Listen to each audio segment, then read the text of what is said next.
Ladies and gentlemen, recorded in Fredericton, New Brunswick, Canada, it's time for Fight Night Picks with your hosts, Craig and Matt Allen. And a welcome back with Fight Night Picks. As always, one half of your hosting duo, Craig Allen. You can find me on Twitter and Instagram at Craig Allen FNP. With me to my left, to your right, as always, Matt Allen on the respective socials at Matt Allen FNP and at Matt Allen FNP. A week away, no big UFC cards. Of course, KSW featured Mariusz Pudzianowski, just absolutely obliterating a man, a former middleweight champ over there in Materla. But we're really parlaying everything forward and looking at this big time card that's absolutely loaded.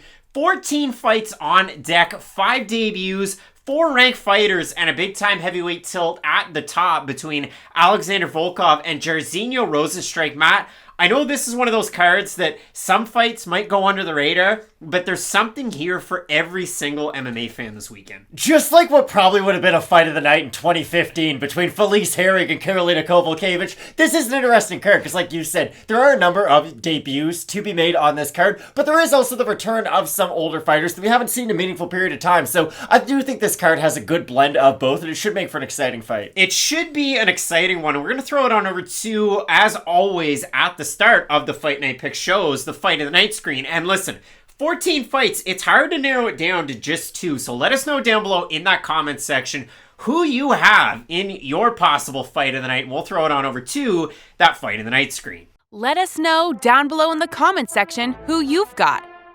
It's time for the Fight of the Night with Fight Night Picks.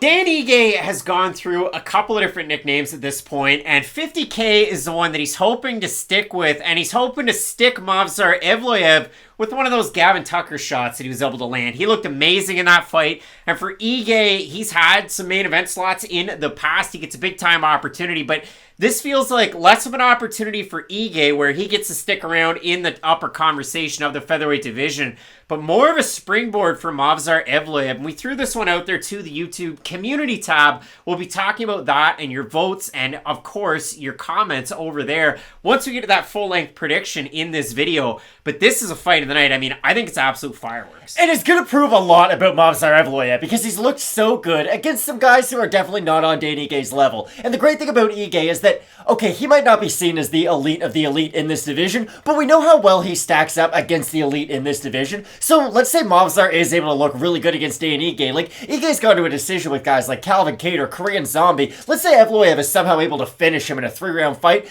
Imagine what that's going to do for Movsar Evloev's stock in the whole grand scheme of things. Like, this is probably the most important fight on the card, even though it is only the co-main event. Dan Ige has a win over Edson Barboza. Yes, that really happened. So this should be a great fight. Hey, outside the box thinking. I mean, listen, you have a debuting fighter that no longer looks like the man on the other side of the screen, and Askar Mozharov, no mercy. He's taking on Atomic Alonzo Menifield. Why do I say that Mozharov no longer looks like that? Well, go look at his recent fights. He is a behemoth of a man now. It's like if Matt and I took the Steve Rogers special serum and became Captain America, well, that's what Askar Mozharov did, and he added some tattoos in the process. I wish we could figure out whatever Vitor was on between like 2012 and 14, get us both on it, because we would probably take a similar transformation. It is kind of wild. He's done the opposite of Jared Cannonier pretty much, and I think this is going to be a great debut for him, because in Alonzo Menifield, again, he's not one of these fighters that we look at as one of the elites in the division, but he has been able to fight quite a few top-tier fighters in the 205-pound division,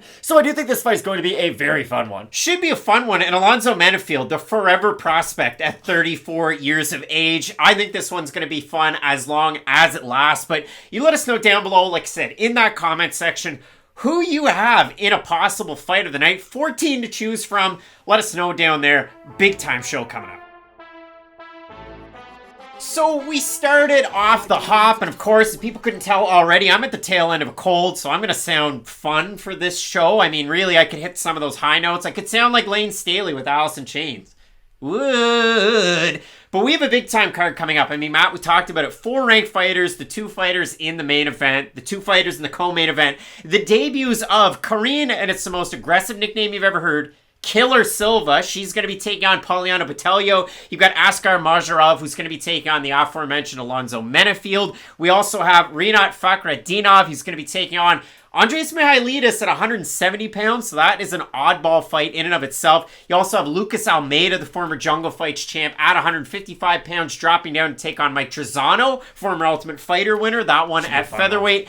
And we also have the short notice debut of the determined Dan Argueta. He's going to be taking on Damon Jackson on about a week's notice. He's the former LFA bantamweight champ. He just won that belt in the past month. So a big opportunity for the determined Dan Argueta, training partner of Cub Swanson, but he also trains at Jackson Wink. I think this, again, is one of those cards that has everything.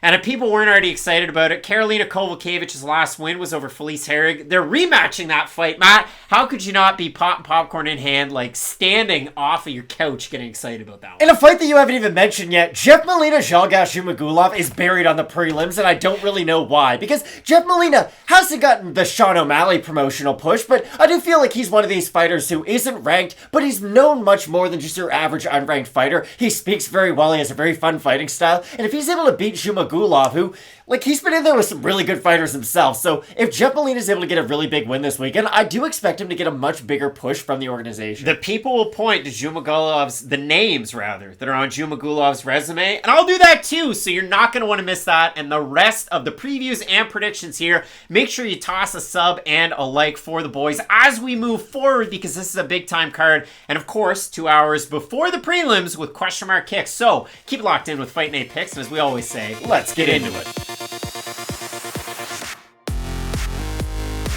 And coming up this weekend, flyweights knocking on the top 15 of the division, and a great opportunity on a couple of tidy little win streaks. We have cold-blooded Erin Blanchfield taking on JJ Aldrich of No Fix nickname. And when it comes to this fight, it should be been there, done that, but I don't think that's going to catch on. I mean, JJ Aldrich, she's been around. She's been around since The Ultimate Fighter way back when, and I'll talk about that a lot more as we move forward. But for Erin Blanchfield, I think the focus this week is definitely on her. She's a prospect that's on everybody's radar, and of course, it was echoed by the broadcast, but it was a talking point for us going into Erin Blanchfield's last fight, which took on Miranda Maverick. At the very end of the fight, Daniel Cormier said, "Hey, J.A., you and me, we and Miranda Maverick is like that next champ," and now all of a sudden Blanchfield's able to get the win. She steals that thunder, and the craziest part about Blanchfield's last fight being against Miranda Maverick was that it was originally supposed to be Macy Barber. So ultimately, you're beating the prospect who was supposed to beat the other prospect, but didn't beat that prospect. It's a great opportunity. And when I look at both of these fighters, and of course, for Blanchfield, only one loss as a pro. It's a split decision against Tracy Cortez, when Blanchfield was only 19 years old, and Tracy was 6 years her senior. And in that one, very, very close. But for Blanchfield, Matt, going from an 18-year-old Eddie Bravo Invitational grappling winner to the point that she's at right now, her wrestling and her grappling are so on point. She represents Renzo Gracie's out of New York, but cross-trains at a multitude of different gyms. We've seen a big evolution in the fact that she can just impose her will on these women and take them down again and again and again and hold great position. She's such a good position over submission type of fighter, or position over, I'm going to put my knee on belly, go for that ground attack for the ground and pound. She's so sound when it comes to her groundwork, that posing a big problem for JJ Aldrich, well, we really haven't seen anybody work their ground game on Aldrich, with the exception of Juliana Lima in the UFC. That's the only fighter that was able to take her down again and again and again. Other than that, 4 takedowns that Lima was able to get against Aldrich. Everybody else has only been able to get 1 here or there. So, but when they do get the 1, they do make a lot of use of it. And that's the thing about JJ Aldrich. I'm going to sag a little bit. You can hold her down. Her initial takedown defense is good. She has really good boxing, and she is really good with her range management. That's the thing about JJ Aldrich. If she does get into her boxing range, she can really make you pay for just putting your hands down and going for takedown attempts. And that's why a lot of fighters who do fight her, they will try to wrestle her early on, but she can hurt them early. Maybe not hurt them, but at least damage them to the point to where they won't just rush in for their takedown attempts. With Blanchfield, though, she's so physically strong for this weight division. It's really one of the biggest things that does stand out. She didn't just out-grapple Miranda Maverick. She, like, big brothered her. Like, it was like the Bear and the Revenant going after Leonardo DiCaprio. She was all over Maverick at all times throughout that fight, and I really thought Maverick was going to have a lot more success on her feet, being able to move in and out of range, but just the forward pressure up Blanchfield does eventually seem to get to her opponents. And with JJ Aldrich, it's kind of weird, because she is very... I don't want to use one-dimensional in a negative way, but she is a one-dimensional fighter. She will use her boxing. She's not big on her kicks. She'll go for her own offensive takedowns. But that's the thing about Aldrich. She's one of these fighters who, offensively with her takedowns, she's not that bad. I do worry about her defensively grappling against someone like Blanchfield, though, who, yes, she won't go for the submission right away like she's Charles Oliveira, but if Blanchfield can get on top in that first round, okay, bank that round, don't do anything too crazy. I don't know if Aldrich's going to have enough pop on her shots in that second and third round to really go out there and get a TKO or at least win a round decisively enough to where someone would give her a 10-8, because for Aldrich, that really has been her Achilles heel. Not a great finisher at any one area in the UFC. She really does rely on the fact that she's going to go out there, try to win by decision, use a lot of her volume and output, but the problem is, if she's not winning these rounds by like 20, 30 significant strikes, I really do think one takedown from Blanchfield with a lot of control time is going to negate whatever progress Aldrich is able to get. And that's the weird thing. For JJ Aldrich, you look at the record, she has a loss to Sabina Mazo about 2.5 years ago, and then she took a year and a few months off and really retooled herself. And then we see her come out and fight Courtney Casey, wins that fight by split decision.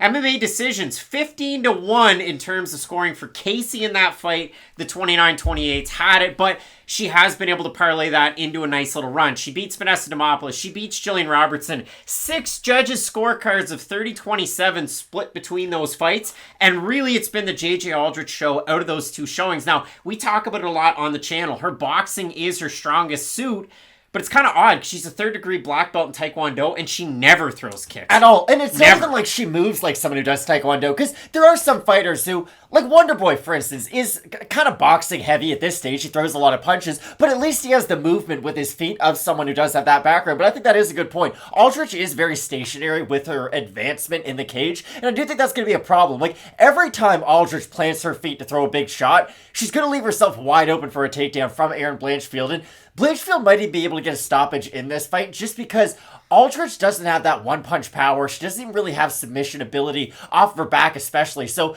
I just don't know what Aldrich can do to go out there and bank like 4 minutes of a round. Because, again, I just think if Blanchfield's able to get that one takedown, it's really going to be able to reverse whatever damage, or at least make up for whatever damage JJ Aldrich was able to get in the early goings of that round. But the thing I will say, I do think Aldrich has better cardio than Blanchfield. I don't know this for a fact, but in Blanchfield's fights, for the most part, it's all going her way. It's just a lot of grappling. I'm always the one dictating the dance. I'm the one dictating the pace. The good thing about Aldrich is that she can throw a pretty good volume. She can move around on her feet quite a bit for a 15-minute fight. So I'm not going to say she's going to go out there and out-cardio Erin Blanchfield, but I'm curious to see what this fight looks like in the third round, because I do like Aldrich as this fight goes later. Yeah, and I mean, for Aldrich, trains out of Elevation, Eaton Training Center, Elevation, with fighters like Tisha Torres, Rocky Pennington, but not the one out of the Amber Heard trial. She doesn't want to be mistaken for that one. Who else? Rose Namajunas. Oh, yeah. And Miranda Maverick. So maybe a little bit of a game plan there, even though Maverick had no success. And for Blanchfield, you look at just the 2 fights in the UFC against Sarah Alpar, who dropped down from bantamweight to flyweight. 198-45, the total strikes. 30-25, 30-25, 30-26. It was dominant. 9 minutes and 43 seconds of control time against Miranda Maverick. 7 of 8 on takedowns. 12 minutes of control time. For Aldrich, one big positive out of her last fight. I know I accentuated her last 2 fights because she was able to stick and move on the outside and defend the takedowns of Demopoulos and against Robertson. Who, though? And Robertson, but 10 of 11 takedowns were defended by Aldrich her last time out. So again, for the odds in this fight, Blanchfield opened to minus 275, minus 579 right now. For Aldrich, open a plus 235, plus 403. We'll have a look at the Tapology votes, Matt. This is becoming a meme on Twitter. Surprise to us, it is to you. I'm going to say over under 80% Blanchfield. I think over. You thinking it's over? It is over. 1,303 total votes, 90% Blanchfield, 88% by decision for the 10% that have Aldrich, 76% by decision. I'm surprised more don't have it by decision for Aldrich. I have Erin Blanchfield in this fight. I think she's going to be able to take down once again. She was able to do it against a teammate being Miranda Maverick to JJ Aldrich. I think she's going to have a fairly easy time in this one. And considering that Jessica Andrade is ranked at both strawweight and flyweight, if you dissolve that ranking out of there at flyweight, I'd say either one of these 2 women probably already has that 15. So I would expect the winner of this fight to be ranked next week. Not to pump my own tires, but I've said this for a long time. I've thought Erin Blanchfield is what John Anik thought Miranda Maverick was going to be for a long time now. She does have that one area of her game that is so dominant, unless you do have some sort of a reversal to it, you're not going to really have much of an answer. And for Aldrich, fighting Vanessa Demopoulos and Jillian Robertson, those fighters are kind of similar to Erin Blanchfield, to where they're going to go for the takedown, they are going to try to use their grappling, but they are nowhere near the level of grappler Erin Blanchfield is once she's able to get on top of her opponent. She's really going to be able to sap the energy from JJ Aldrich, and I don't expect this to be very competitive once Blanchfield gets this to the mat. Now, Aldrich is the better boxer, she is the better striker. I could see her having some early success. I just think it's a matter of time before Blanchfield gets close and gets this fight to the mat. Big time opportunity for JJ Aldrich. Blanchfield likes to stand and block with her arms sometimes, so a good opportunity for Aldrich to try and land some volume in this fight, but both of us going with cold-blooded, like a Gila monster. Cold-blooded Erin Blanchfield. Great opportunity for her to get the win. Let us know down below in the comments section who you have in this fight. And for the rest of them, it's a big-time card, so keep it locked in with Fight Night Picks, as we always say. Let's get into it.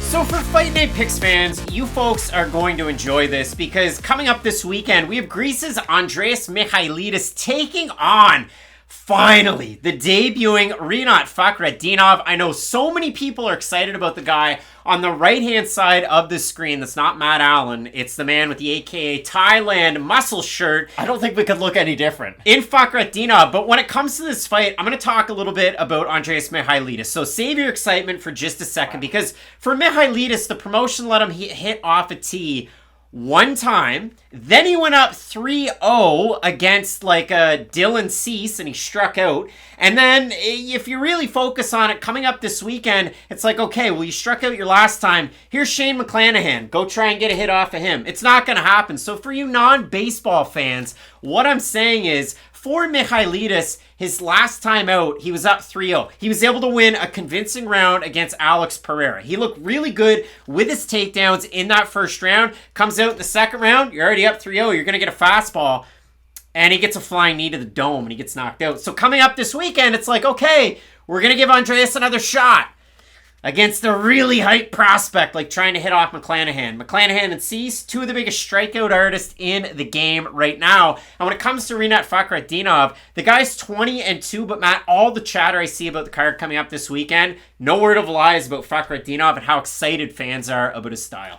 I'm pretty excited about his style, but I gotta be honest, I haven't seen as much hype. I'm excited, though, that a guy making his UFC debut is getting a lot of notoriety coming in, and this is a fairly favorable stylistic matchup for him, if we are being honest, because if you know anything about Rinat Fakhretdinov, I think I said that right, it's that, I don't know if you remember our boy Eric Spicely, and I say our boy just because he's Canadian, but he had a bit of a run in the UFC. American, but he trained in TriStar. Trained in TriStar. He beat Thiago Santos. That's a wild thing to say, but he did. He submitted a rear naked choke. Here's the thing. Gets cut by the UFC. Signs a deal with UAE Warriors. Puts out a tweet. Hey guys, I've got a fight coming up soon. You should check it out. And that's what I did. I was going to check out Eric Spicely's up-and-coming fight. It didn't go well for him at all. And with Rinat, he almost throws punches in that like Daniel Cormier, Volkan Oezdemir kind of way, where he will get the arm flailing tube man going every now and then, where it will be very looping hook-esque, and it will leave wide openings, and that's what I really do worry about in this fight against Michailidis, who, it is weird, if you just look at Michailidis' run in the UFC, then yes, you were probably not impressed by him whatsoever, but even look at these small amounts of success that he has had in isolated moments throughout his fights. Like you said, he looked pretty good early on against Alex Pereira, a guy who we all know and quite a few people do love. He's going to be fighting Sean Strickland soon in a main event that has major title implications moving forward. One guy's allowed on Twitter. That's true, and the other guy is not. But for Michailidis, he does have that back pocket, or he does have that takedown in his back pocket. It would just be nice to see him actually mix in his striking with his takedown a little bit more, instead of being all one or all the other, because he does have pretty good movement on the feet. It's something I do like out of his style, but the problem is, he doesn't have that in-between. I know this is something we talk about for fighters all the time. Like, Gilbert Burns was the poster boy for, hey, he's pretty good at all these singular areas if you can only bring it together. With Michailidis, he doesn't have any one background that is his like Gilbert Burns jiu-jitsu that he can fall on, but he does have very good singular skills that if he could actually get them all together, then I think we could see maybe not a title run out of him, but we could see a 3-4 fight win streak out of him in the UFC. Red Rover, send Craig over. So for Michailidis, he is a 2010 European BJJ champion. He does have that. 3-time kickboxing champion. But you're right. He lacks every single in-between. It's like, odd. When it comes to his striking, it's flashy. There's a lot of wasted movement. But when it's good, it's really good. Like the Marcel Fortuna fight's the one that I think of. Like, really flashy spin kicks. And when it comes down to this fight, I know, again, folks are all about Rinat Fakhretdinov. This guy's the wonkiest striker I've ever seen. And again, this fight, and I can't stress this enough, you can see the two weights up there. Middleweight. But if you go over to Tapology, UFC stats, the UFC press release, dropping down to welterweight. This fight's at welterweight. I don't know what either guy is going to look like on the scale. This is so sketchy. And again, Fakhretdinov's a guy that will plant and throw, but then after he's thrown his one club, he'll continue to throw 3 or 4 more punches. It's so sloppy, his striking. And again, former GFC champ is Fakhretdinov, but he relinquished the belt because he didn't want to fight his Muslim brothers, and I respect that. I mean, listen, stick to your convictions and your morals. Like, that's pretty cool. So for Fakhretdinov, GFC champ, the Habib promotion that was, he took a lot of time off. He fights Eric Spicely, knocks him out in front of Dana White. On Dana White's looking for a fight before looking for FWD to a fight. Before, who was it? Diego Sanchez and his coach, before it got really weird. But Fakhretdinov gets a big win. Dana's talking about signing him.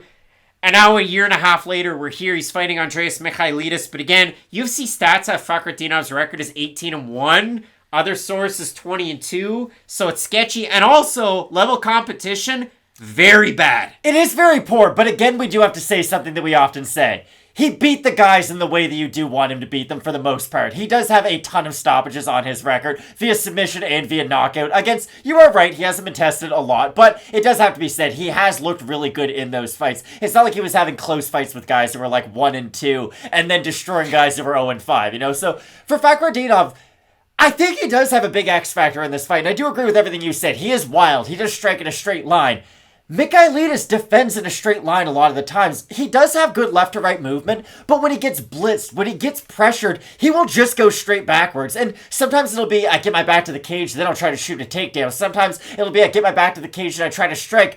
But the common factor in all of this is that Michailidis can get backed up in his fights if he's not doing something offensive. So if Fakhretdinov is able to, maybe not even stun him, just land one good strike, decide to follow up with a blitz, if Michailidis doesn't exit on an angle and Fakhretdinov just follows him with his feet, all of those strikes are going to continue to land, and it will be interesting to see what cardio of both these guys is going to be as this fight goes on, because I think they're going to fight at a pretty crazy pace early on. I really do. And I don't expect either guy's style to really tend towards longevity in this fight, so I will be very curious to see what does Michailidis look like in the third round if he is defending a lot of these flurries and if he's not really able to get off his own offense. But the same thing has to be said. If Rinat's just throwing a lot of power punches and he's not able to get Michailidis out of there, especially early, if he's throwing 130 power shots, I doubt he's going to look very good between minute 10 and 15 of this fight. And when it comes to Fakhretdinov, a pancration and combat sambo background, and the sketchy thing about him too, so offensively, you saw the combination against Spicely. He went left kick to the leg, he went left, and then he went right overhand, knocked him dead.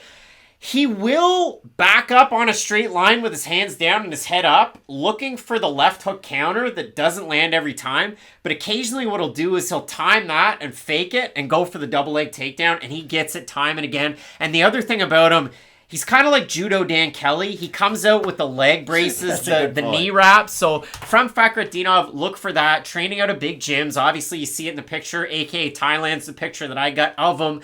But also the American top teams of the world as well. I've seen Fakhretdinov. I've been talking about him for a year now, but I've seen him at Extreme Couture. I've seen him in Vegas at the PI getting ready with guys. For Michailidis, he was an MMA Masters guy, but also training at home in EFL Martial Arts in Greece. So coming down to this fight, you look at the odds. Michailidis open a plus 250, plus 227 right now in best fight odds. For Fakhretdinov, open to minus 300, minus 289. Looking at the Topology votes, surprised at us as they are to you, but I'm going to say over under 85% Fakhretdinov here. I'll say slightly under. Slightly over. Wow. 1,270 total votes, 91% Fakhretdinov, 74% by knockout for the 9% that have Michailidis, 51% by decision, 31% by knockout. So Matt, when it comes down to this pick, this fight's at welterweight. Throw everything out the door that you know about these two guys. I'd say take the under if I was really making a pick, because again, Michailidis doesn't have good cardio at 185 pounds. So or a great chin. 170, it's probably not great. Fakhretdinov, it remains to be seen. What's the pick here? I like Fakhretdinov in this, and people get on me all the time when I say this, and I think it's ridiculous. The UFC is a lot more like most boxing promotions than I think we realize. And guess what? You're right. They do have a hyped up prospect in one half of this fight. And I do think they are trying to give him not an easy fight for his first fight by any means. Because again, Michailidis is well-rounded. He's just weird. It's like, you ever play 3-on-3 in a park, and it's not like you're really playing 3-on-3. It's like there's 3 one-on-ones going on. That's like how Michailidis does MMA. He's got hit all of his styles. There's just no synergy between any of them, and I do think Fakhretdinov can take advantage of that. But again, I will say this. His striking leaves massive holes open, so even if he does look really good in this fight and does get the knockout, he might still show some areas that could be taken advantage of by better fighters in the future. Yeah, I mean, you look at some of the guys that Fakhretdinov's fought in the past, they're definitely guys that are brought in that are weight classes lower, beefed up to 185, and then he's beating them, taking them down, so on and so forth. I'll take Fakhretdinov in this fight just due to the strength of the camps, due to the layoff, but improvements that we could see. Usually around 30, you're not seeing giant leaps and bounds of improvements, but I think the takedowns are going to be big for him. And again, Michailidis, lacking the in-betweens, good at the jiu-jitsu though, so we'll see how it plays out, but ever so slightly, I'm going with Fakhretdinov here, and I have so many things against him that I would stay away from this fight with Pop and the popcorn nearby. So both of us going with Gladiator, Rinat Fakhretdinov. It should be a big-time fight and a big-time main event between Alexander Volkov, old Drago. He's taking on Bigi Boy, Jairzinho, Rozenstruik. You're not going to want to miss it, so keep it locked in with Fight Night Picks. We always say, let's get into it. Coming up this weekend at flyweight, we have a couple of guys that just never want to let the party die between El Jefe, Jeff Molina, and Zhalgas Zhumagulov. And I absolutely love this fight. I mean, at the channel with Fight Night Picks, we're big flyweight fans. And when you look at the guys that are outside of the rankings that are knocking on that door, you know that they're out there to put on impressive performances. And for Jeff Molina, is there a little bit of that Dana White's Contender Series curse with him? I haven't seen it yet. He was able to knock down poor old Aruchi 2 times in his first fight. That was a fight of the night at UFC 261. That was a giant card. And when you factor in the fight that Molina was able to have, if I may, Matt, with the old stats. Round number 1, Jeff Molina lands 18 significant strikes. Round number 2, 127 significant strikes and 2 knockdowns. And in that was in the third round.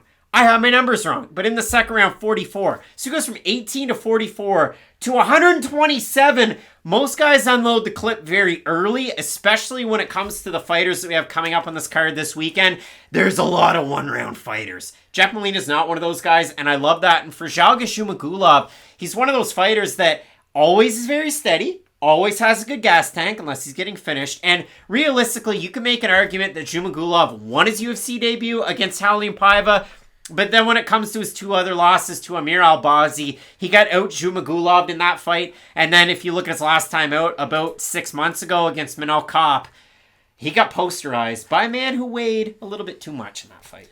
The strange thing about Zhumagulov is that he is well-rounded, but again, not any single one of his just attributes really stands out amongst the rest. I do just like his activity, and that's the good thing about Zhumagulov. He does move forward a lot, but he's one of these strange fighters who he'll crash and crash and crash, and it's almost like he crashes too much distance to where he can't get any extension on his own punches, and now he's just going for like weird high-amplitude takedowns, and it does work against some guys, like the Jerome Rivera fight's a good example of that. But I think it's fair to say that Jeff Molina and Jerome Rivera are on very different levels as MMA fighters, because for Jeff Molina, other than the takedown defense potentially being an issue in this fight, just with the overall work rate of Zhumagulov and how wonky he is with the way he really does everything, I like Molina a lot in this fight. Like, this is the thing.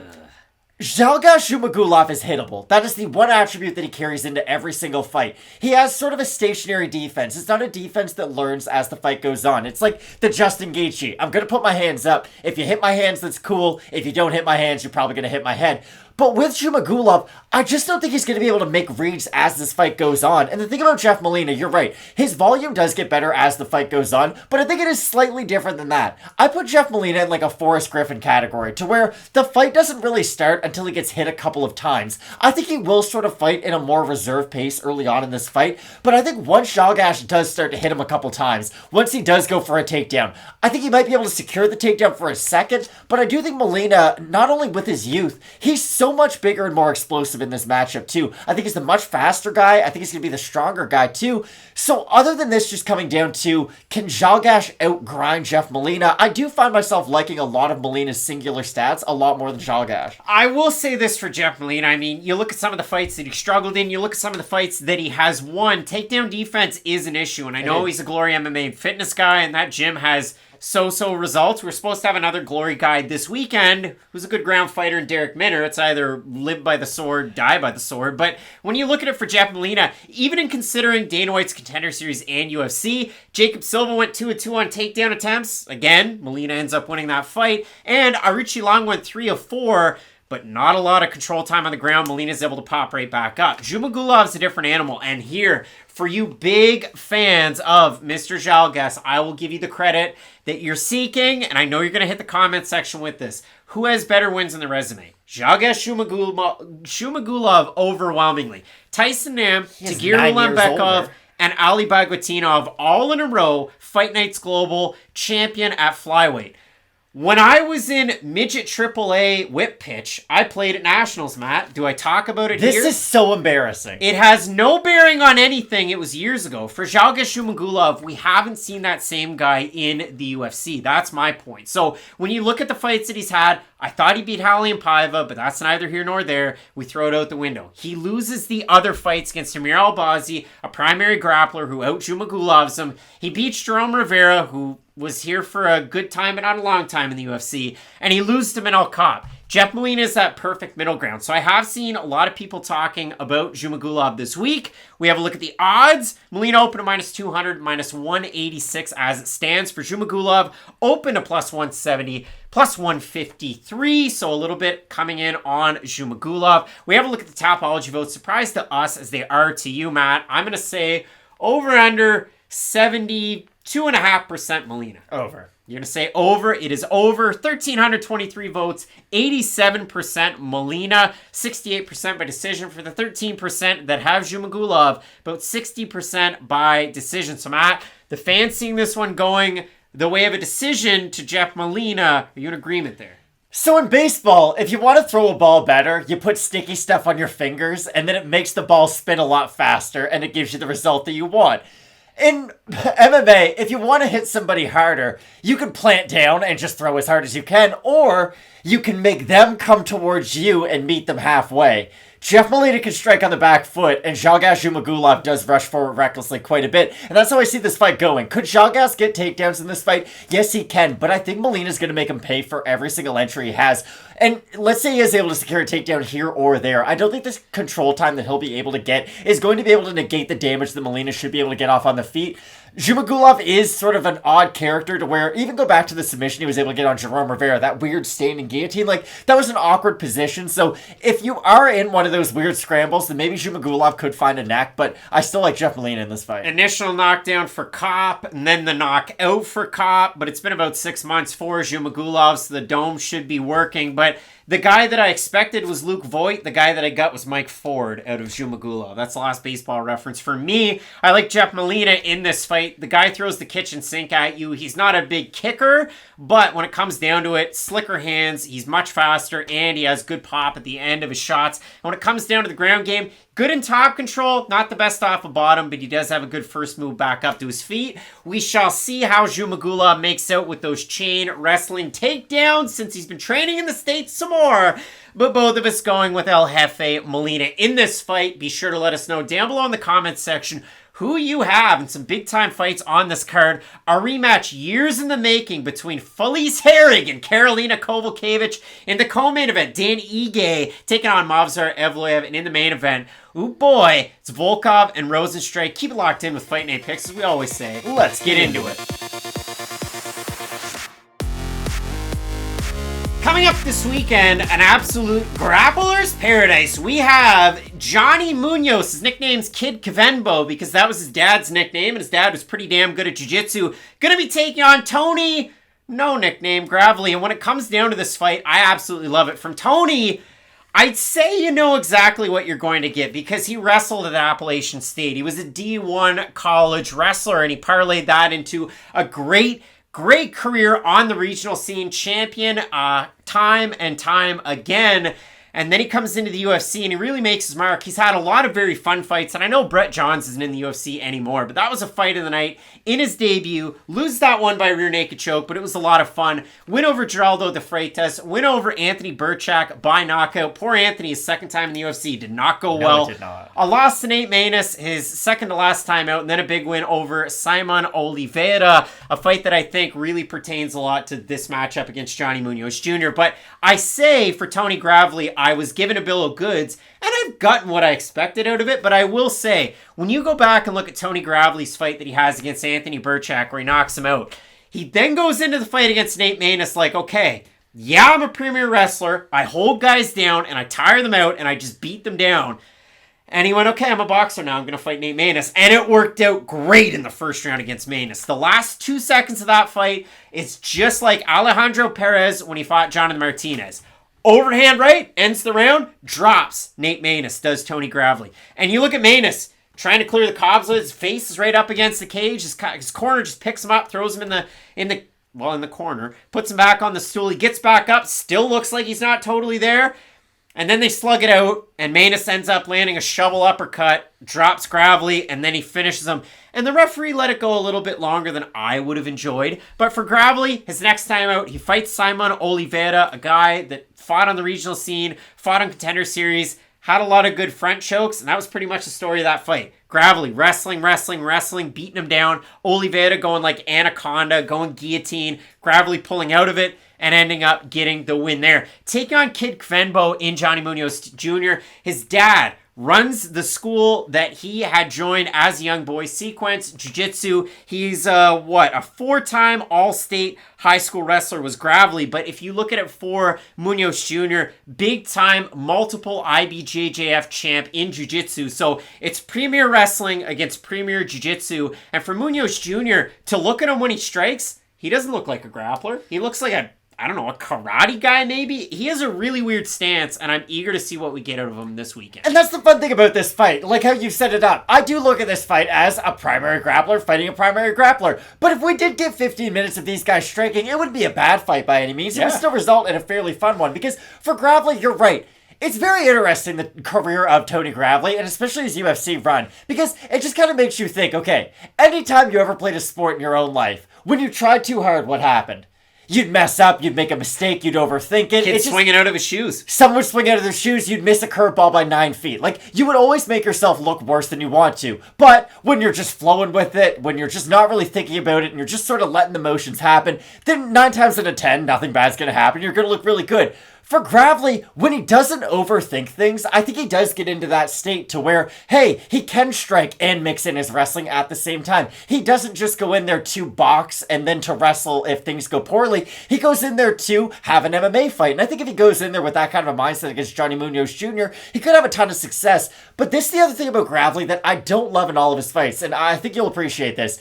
He does have good defensive grappling, I would say. He has been caught by submissions, don't get me wrong. But it seems like every fight he has ever been in, win, lose, or draw, he's caught in a guillotine for like 20 seconds. And he's fighting it, and fighting it, and fighting it. And there's always that like 5-second period where you're like, oh, goodness, Tony just went for a takedown, and now he's getting himself submitted. And I do really worry about that in this matchup, because against Munoz, I think Munoz is the level of grappler who is like a Nick Lentz against Will Brooks, for instance. I think he can allow Gravely to get on top of him, take him down, do some things in a way that might not actually help Gravely as this fight goes on. I think Munoz could set up traps as he allows Gravely to get on top of him, and I do think that as the fight progresses, Because Gravely is one of these wrestlers who, if he gets 11 takedowns on you, you know he's going to go for the 12th one. I could see Munoz letting him take him down over and over and over again, just until he gets that perfect guillotine choke or that perfect defensive submission. It's almost like fighting like a grappling version of Uriah Hall, kind of, but I really think that could work out for him in this type of a matchup. And for Munoz Jr., young enough, he's not one of those guys that as the fight goes on, usually for a grappler, you're at a disadvantage. Everybody gets sweaty and everybody gets tired, and it's just more difficult to sync up a submission. You look at Johnny Munoz Jr., the quality of grappler he is, and it really is something special. Now, if we go back through just the 2 UFC fights that he has had, you can make a very strong argument that he beat Nate Maness, but then the question is, okay, what's more effective? Stalling for the takedown to work it, or the little tiny shots that Maness was able to land? There was a low blow in the 3rd round that resulted in a point deduction for Munoz, but there was a lot of questions as to whether or not he won that fight. So you could arguably say Munoz beat Maness. Gravely almost did, and then he got finished. It was like Daniel Rodriguez when he fought Dwight Grant. But you look at the last fight that Munoz had, and there's a big step up from the Wisconsin wrestler that is Jamie Simmons, Tony Gravely. But against Jamie Simmons, Johnny Munoz Jr. looked terrible in the 1st round. His accuracy was some of the worst volume striking I've ever seen. He was hitting at I think it was like a 17% clip, but it really was. He kept his hands right here, balls of his feet, jab to the air, right hand to the air, back to it, waiting to bait his opponent in. And then in the 2nd round, he just went for his takedown, got it, took the back, and then it was a lot of hand fighting before he got the submission and tapped out Simmons.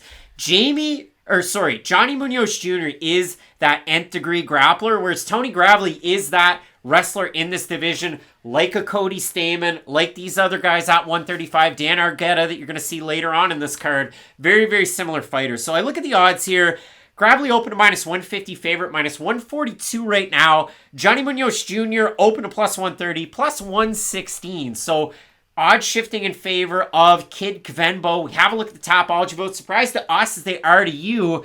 I'm going to say over under 65% of the more familiar Tony Gravely here. I'll say over. I'm going to say over. It is over. 1,227 total votes. 71% Gravely. 84% by decision for the 29% that have Mr. Munoz Jr. 36% by decision. 44% by submission. So, Matt, the fans are in agreement with us, so it seems, and they're thinking that Munoz Jr. could pull out the submission victory. Do you think he's going to get it this weekend? I agree with the layout of the Tapology votes. I really do, because again, I think Gravely's either going to win like a 30-26 type of a decision, or go for that takedown, that last takedown he probably shouldn't, and find himself into a submission. I think it probably will be a one-way or another kind of a fight, sort of that one-way traffic. So that's why I'm going to pick Tony Gravely. Again, it's not my most confident pick on the card because the one area in which he can have the most success is also going to put him into quite a bit of danger with Johnny Munoz Jr.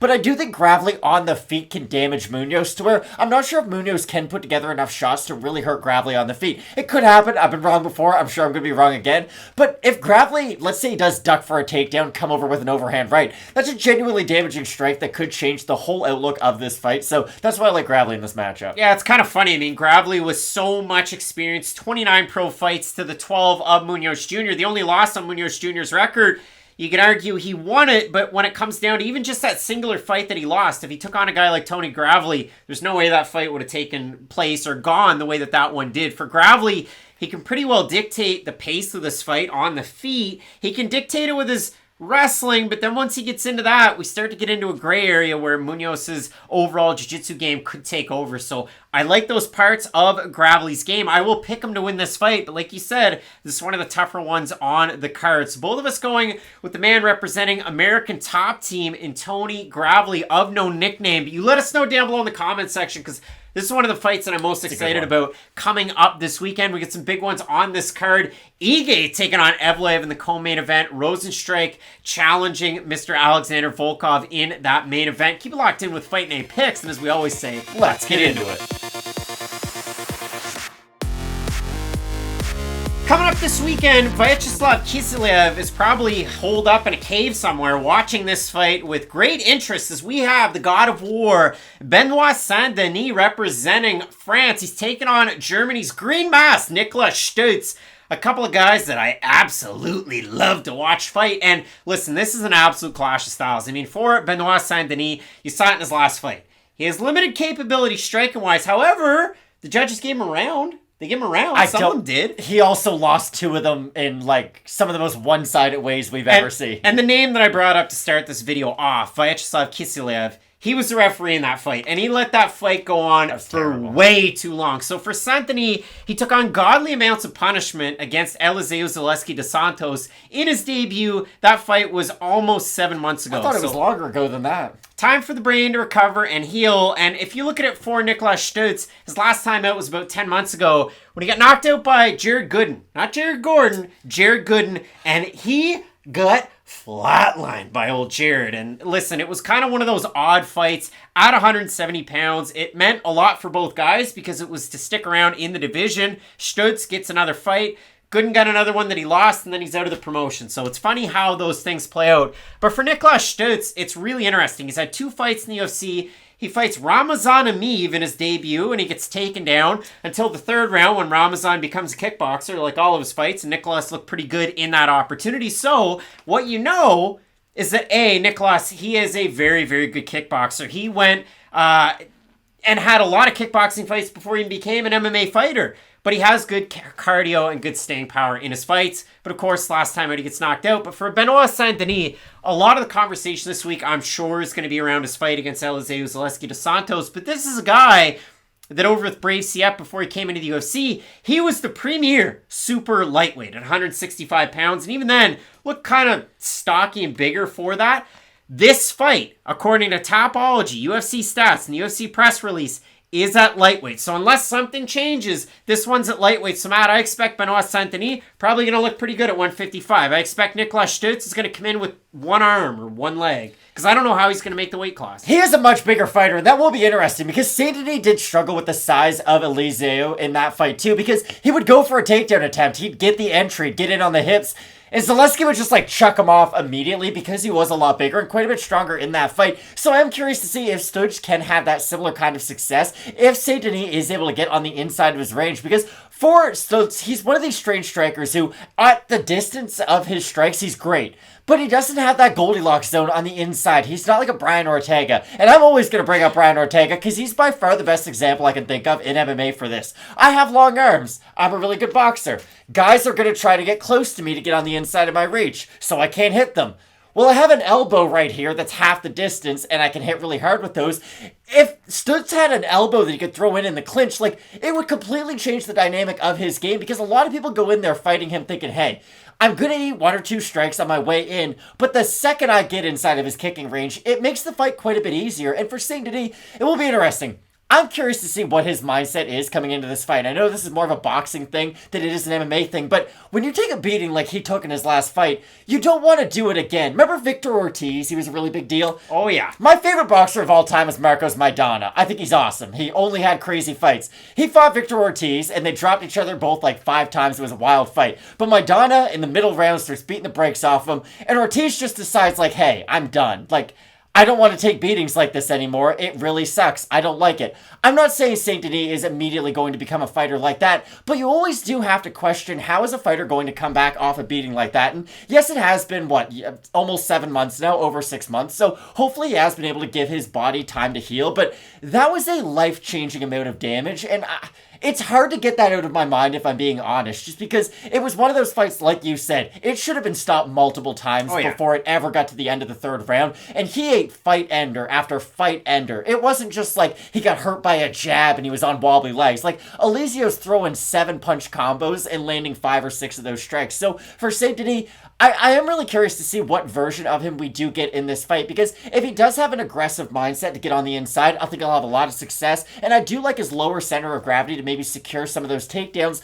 But let's say he does get hit 1 or 2 times early in this fight, and he's like, hey, this kind of sucks. I don't really like doing this anymore. It's happened to MMA fighters before. It's happened to fighters in general before. So it is just a question that I do want to bring up based off his last performance. My big counter to that, or at least when you look at the style of Benoit Saint-Denis, it's kind of funny. You and I think that he's like a shorter, stockier guy, and at 170 kind of is pretty damn tall, and he's pretty damn long too, but the way that he fights with his judo background now, he had that going into the military. 5 years he spent in French Special Forces. He worked on his jiu-jitsu there, goes to Venom Training Center, and the rest is history.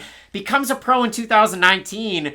Debuts in the UFC in 2021, and he's already, 8-0 with a no contest that time? The no contest was against Paweł Kislek at Brave CF 28, and in that fight, clash of heads, disgusting cut on Saint-Denis' forehead, they end the fight, TKO due to doctor stoppage, and then it's overturned to a no contest because, of course, it was a clash of heads. And if you look at the last 2 fights that Saint-Denis had over with Brave, the fight against Luan Santiago, that was their former lightweight champ, and he was able to get a second-round arm triangle choke win in that one. His next fight out was against Arcates Ramos, it's Ramos because he's from Spain. And against Arcates Ramos, that was a guy that, just like Niklas Stutz, so Arcates, 23-3 in K1, he was a Spanish regional champ. Niklas Stutz, 17-3, K1, sneaky kicker. Saint-Denis was able to take him down really, really quickly, ground him out, and end up with an arm triangle choke as well. So I'm not saying that that's going to happen to Niklas Stutz. Stutz has been training at Syndicate for some time. Like, I've been following him actively on the Instagrams. He's been working with, all the Syndicate guys. But a guy that I'm thinking good in the in-betweens, long for the divisions, Cowboy Cerrone. Seen him in some of those pictures, so you never know what could happen for Niklas Stutz. But I look at the odds for this fight. Saint-Denis open to -275 favorite. -157 right now. Green Mask Stutz open +235, +129 right now. This fight at lightweight, I'm eager to see Niklas Stutz. Like, what does he have to give to make the weight? Was it Jesse Iria? I'm thinking yes, and Iria. Yes, yeah. He fought Stevie Ray, and that was a wild weight cut because he fought Darren Till at welterweight, and he looked like very similar to Darren Till when they fought. Then he made 155. Just the first guy who came to mind. But you're right. He's going to be massive for this division. But this also has to be said, and I think we'll both agree on this. This is the CM Punk Jeff Hardy 2009 steel cage match of this card, without a doubt. Loses probably going home. So this is a very important fight for both fighters in their careers.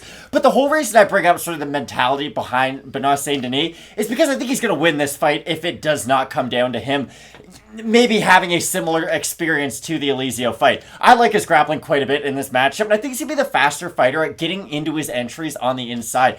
Now, if he does find himself in a kickboxing match in the center of the cage, then yes, I could see him getting his legs kicked and being susceptible to some of the kicking attacks of Niklas Stutz, but I still like Saint-Denis grappling overall. Stutz last fight at lightweight was back at Bama 30. Remember Bama? A lot of fun. He lost by unanimous decision to 11-12-1 Chris Stringer.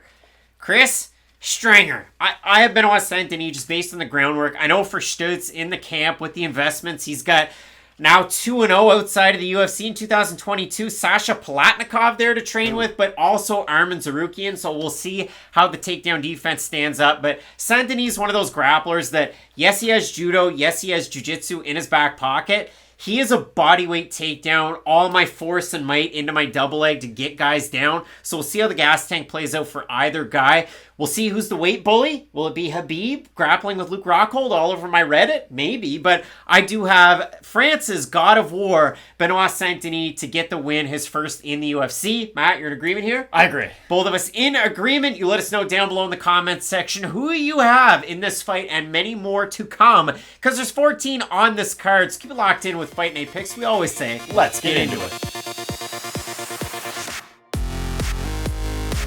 Zarrukh Adashev is UFC winless no more, and he's looking to keep the roll going with a win over weight bully Ryan Benoit his last time out. For Adashev, the former long-time kickboxer, and this is a guy that was competing up multiple weight classes and winning titles back when he was a kickboxer. My favorite fight to go back and watch, he was 16-3 in that discipline, 10 wins by knockout. His fight against Jeffrey Then with Glory, where he throws a spinning back kick and knocks him dead, that's a lot of fun to watch. Awesome. I like Bazooka Joe Valtellini because he's Canadian. I like Todd Grisham because he has fun. He just has fun. Get out of there, Travis! That happened when we were there in Halifax. But really, references how much money did he have on that fight? Because just from his voice, it sounds like he had the house on Travis Brown. It was a short time but a good time when Todd Grisham did UFC fights. But for Zarrukh Adashev, in MMA, it's weird, right? Level competition over with Bellator. He beat 0-2 Ron Leon back in 3 years ago. Then he took on Tevin Dice, who was 3-1, and it was a back and forth fight, but he does get the finish at the end. Then he fights Tyson Nam on short notice and loses by knockout very quick, misses weight. Fights Sumeterji and gets outstruck in a discipline that he should be a specialist at. And then he beats Ryan Benoit in a fight that really captivated audiences because it was a 3-3 fighter beating a guy who had a semi-decent level competition in the UFC. And now Zarrukh Adashev goes on to take Ode Osbourne, former bantamweight, now flyweight, who's had mixed results in the UFC. And this is such a weird fight, man. It is, but I gotta be honest, I'm fairly excited for it, because out of Ode Osbourne, I don't watch his fights and think, oh wow, how's this guy gonna get into the top 5 of the division? I just like watching him fight. Conor McGregor does, and it should be noted, this is an Ode Osbourne card and not a Conor McGregor card. Continue. Sure. The thing about Ode Osbourne, though, is he is a really good long-distance striker, but again, he's one of these fighters who... he kind of proves that reach is a benefit and also a disadvantage. Like, reach people look at and think, oh, if you have a longer reach, it's immediately beneficial. It's not. Reach is just a statistic about yourself, and that's it. It comes down to how you are able to use your reach. And for Ode Osbourne, if he's able to get his boxing combinations going with an opponent up against the cage, it basically looks like he's standing at the middle of the cage, hitting them from across the ring. That's how good his outside boxing is. But the problem is that when you're someone like he is, who does plant on his power shots and does throw some of those looping strikes, a faster striker on the inside is always going to be able to take advantage of you. And that's not even the only issue Ode Osbourne has. He is a very good striker offensively. He does have some liabilities, let's say, defensively. He can also get held down in a lot of his fights too, and I don't think that's going to be that big of a factor against a guy like Zarrukh Adashev, who... the comparison is almost like if Tyreek Hill just decided to play basketball. Like, he can still run, he's still fast, like, I'm sure some of the things translate, but it's not your sport, you know? And that's what it is with Adashev. He very much is a pure striker who is now just fighting in an MMA cage. It's not that he can't grapple, but let's be honest, it's going to be an issue for him against pretty much anybody at this level, and I'm really glad how you would explain that Sue Muddergy fight, because that's kind of where I was going with it. I think you'll agree with me. The Sue Muddergy loss was way worse for Zarrukh Adashev than the Tyson Nam one was. Tyson Nam hit him with a clean shot that could put down a horse. It could have knocked anybody out. Sue Muddergy convincingly outstruck him round after round after round, and he wasn't just doing it with big power shots like you would expect from the bigger fighter. He was able to do it technically, and he was able to use his volume, and the thing I really liked out of Muddergy in that fight was he used his feet. He was able to use his footwork to really counteract the footwork of Zarrukh Adashev. Now, Sue Muddergy doesn't really strike in the same way Ode Osbourne do. Physically, I would say, frame-wise, they're kind of similar. But Osbourne is a much more stationary target. So I do think he's going to be much more available to hit for Adashev than someone like Muddergy was in their fight. Yeah, and if you look at Zarrukh Adashev, typically when it comes to his kickboxing, it kind of translates in his MMA fights. Good pressure, good lead right hook. He can follow it up with whatever the hell he wants because he's so compact for the division. And oh, by the way... he just happens to have that kickboxing lineage like an Israel Adesanya, like Alex Pereira, but it does translate well into his MMA fights. You saw that his last time out against Ryan Benoit. For Ode Osbourne, I love his win on Dana White's Contender Series over Armando Villarreal, where he's able to get the submission. I like his fight against Jerome Rivera, who we mentioned earlier on in this card. He fought Zhalgas. For all the wrong reasons, Jerome Rivera did win. Talked about. And Ode's last time out beat CJ Vergara, but let CJ back into the fight as it went on in the later stages of that one. So you look at the odds for this fight. Osbourne opened a sizable favorite of minus 280, minus 177 right now for Adashev. The Lion open to plus 240, plus 145. So we're going to have a look at the Tapology votes. Surprised to us, they are to you. I'm going to say just based on record alone being 10-4 with no contest to 4-3, I'm going to say over under 70% Osbourne. I'll say under. I'm going to say under. It's way over. 1,302 total votes, 90% Osbourne, 47% by decision, 41% by knockout for the 10% that have Zarrukh Adashev, 62% by decision, 22% by knockout. I think if Zarrukh Adashev beats Ode Osbourne, he knocks him out. That weight cut can't be easy for Osbourne. I don't know if he has to knock him out, though. I think we're both kind of thinking along the same lines, but I guess this is how I see this fight. I think it's going to be an awful fight. I think styles make fights 9 times out of 10, and I don't think stylistically these guys are going to make for a great fight. And please allow me to explain myself. Zarrukh Adashev is a very good striker, like you had said. Does he throw nearly as many strikes as you would like, though, from a pure striker? Not really. And he is someone who... maybe it's not all wasted movement, but he does like to move his feet quite a bit in his fights. I could see this being a fight where Osbourne hits him with maybe a good shot in the first 15 seconds, and then Adashev just stays on his bike for a lot of it. Because Osbourne does have a tendency to just follow his opponent. He's not great at cutting off the cage. And I think if he doesn't cut off the cage effectively, we're probably just going to see Adashev get on the inside, land a couple strikes, get back on the outside. I don't really expect a finish out of this fight. And even though the records are kind of deceiving, I'm going to pick Zarrukh Adashev just because stylistically, I think he can use his mobility to just stay out of the range of Ode Osbourne. Yeah, like I'm right on the fence on this one. I like Ode Osbourne in terms of he has the submission abilities. Is his wrestling all there? Not necessarily. In Zarrukh Adashev, when you're a kickboxer, we talked about this in the past. Bit us with Elise Reed when she took on really tough Sam Hughes. But when you're a kickboxer, all you're going to train more than likely is your takedown defense. For Zarrukh Adashev, it is what it is. But I think Ode Osbourne has that X factor to his game. But his striking leaves a lot to be desired. So we're split on the pick. Matt going with Uzbekistan's own Zarrukh Adashev. And I'm going to go with the Jamaican sensation representing Pura Vida BJJ in Ode Osbourne. Let us know down below in the comments section who you have. I think this is going to be an interesting fight. We have some big time ones on the rest of this card. And in the main event, Volkov, Rozenstruik, a big time one at heavyweights. Keep it locked in with Fight Night Picks. We always say, let's get into it. Coming up this weekend, all the crazy things I did tonight, those would be the best memories. We have the determined Dan Argueta.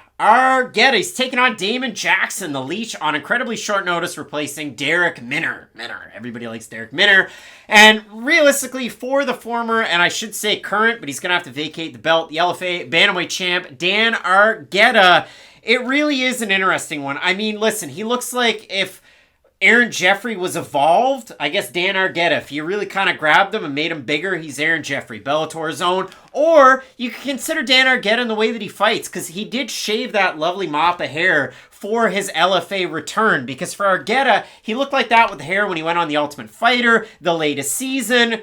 Not the one that's taping right now, but season 29. Took on Ricky Tercios, lost by unanimous decision. That's the only L, so to speak, close to proximity in his pro record. 8-0 as a pro. Goes back to LFA. Rings off 3 straight wins. The guy's as serious as a Questrade commercial. Questrade. Aaron Jeffrey. I play games, just not with my money. Okay. That's the second Canadian reference. The third Canadian reference for you folks out there. You guys are going to love this one. Dan Argueta. The nickname's The Determined. It's like a Cora's menu item. Like Lewis the Undecided is a breakfast item you can get at Cora's. Dan the Determined. Pick a new nickname. It's awful, Matt. But Dan Argueta, lots of parts of his game that I like. He's a main training partner of Cub Swanson. However, he's a Jackson Wing staple. And when I look at Dan Argueta, he is a 2-time Illinois AAA state qualifier in wrestling. And when you watch him fight, he reminds me a hell of a lot of Cody Stamann. So why is he fighting Damon Jackson in his UFC debut? Because they needed a warm body. And I understand, but that's the thing. Damon Jackson, I feel like, the rap amongst MMA fans looks at Damon Jackson as just another guy. I don't feel like we do give him the flowers he deserves, and I don't think Damon Jackson, to put into NBA terms, is like an all-star by any means. And like, he's probably a guy coming off the bench you really like, though. He's like Jordan Clarkson. The guy's 24-1 with a no contest. And none of his fights have ever been boring. And that's the thing about Damon Jackson. He doesn't get tired as the fight goes on. He doesn't have a single part of his game that is a massive weakness. Striking defense. Striking defense, but he has a great chin and his own striking is really good. And he has really good cardio, and that's the big thing I always go back to. 9 times out of 10 when we see a fighter struggle against someone making their debut, it's the fighter who already had the full game plan, already had the full camp, already normally has cardio issues going into that fight, and it's something that this new person can take advantage of. Damon Jackson can drag anybody into deep waters. I don't care who they are. He could drag a shark into deeper waters. That's how good Damon Jackson's gas tank is. So I do worry, if Argueta can't get him down early on in this fight and just really impose his will, I don't know how Jackson can't just continue to volume strike forward. Just threaten enough with a few defensive submissions here or there. Just keep the fight at his own pace. Dan Argueta. He was the number 1 pick of Team Ortega. Brian Ortega had a bad picks that year. He was awful compared to Volkanovski. It's like he didn't do his homework and he was focused on the belt. Cortez? I don't know. Whatever. But when it does come down to Argueta, you look at those 3 wins that he had over with LFA very, very recently, 7 months ago. A win over Rodney Mandela, who's 6-3.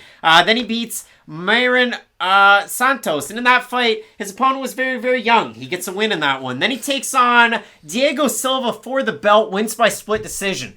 This is my takeaway from those 3 fights and the rest of Dan Argueta's career. Does he have a wrestling advantage over 99% of the guys that he fights? 110%.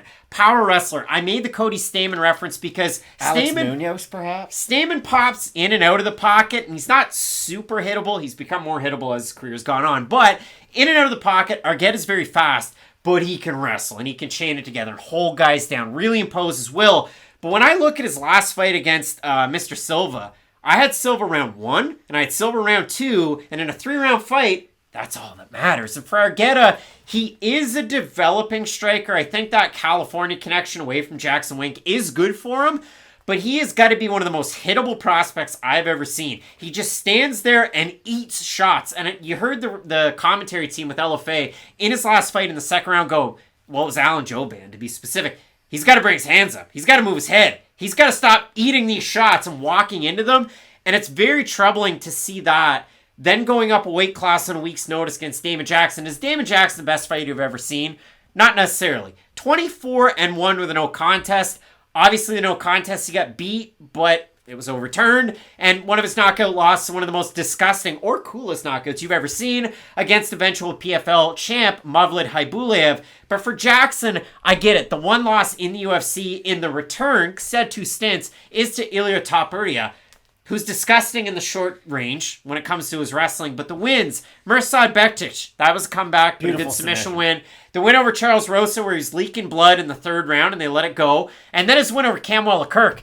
Cam Wallachurk's a hell of a fighter. I like Cam Wallachurk more than the average I don't know bear. if he's a hell of a fighter just because you like him, though. I think it's like a Renaissance, New Age version of like a, I don't know, pick a guy. Carlos Condit's my comp. I like the body kicks. Kind of looks like him a little bit.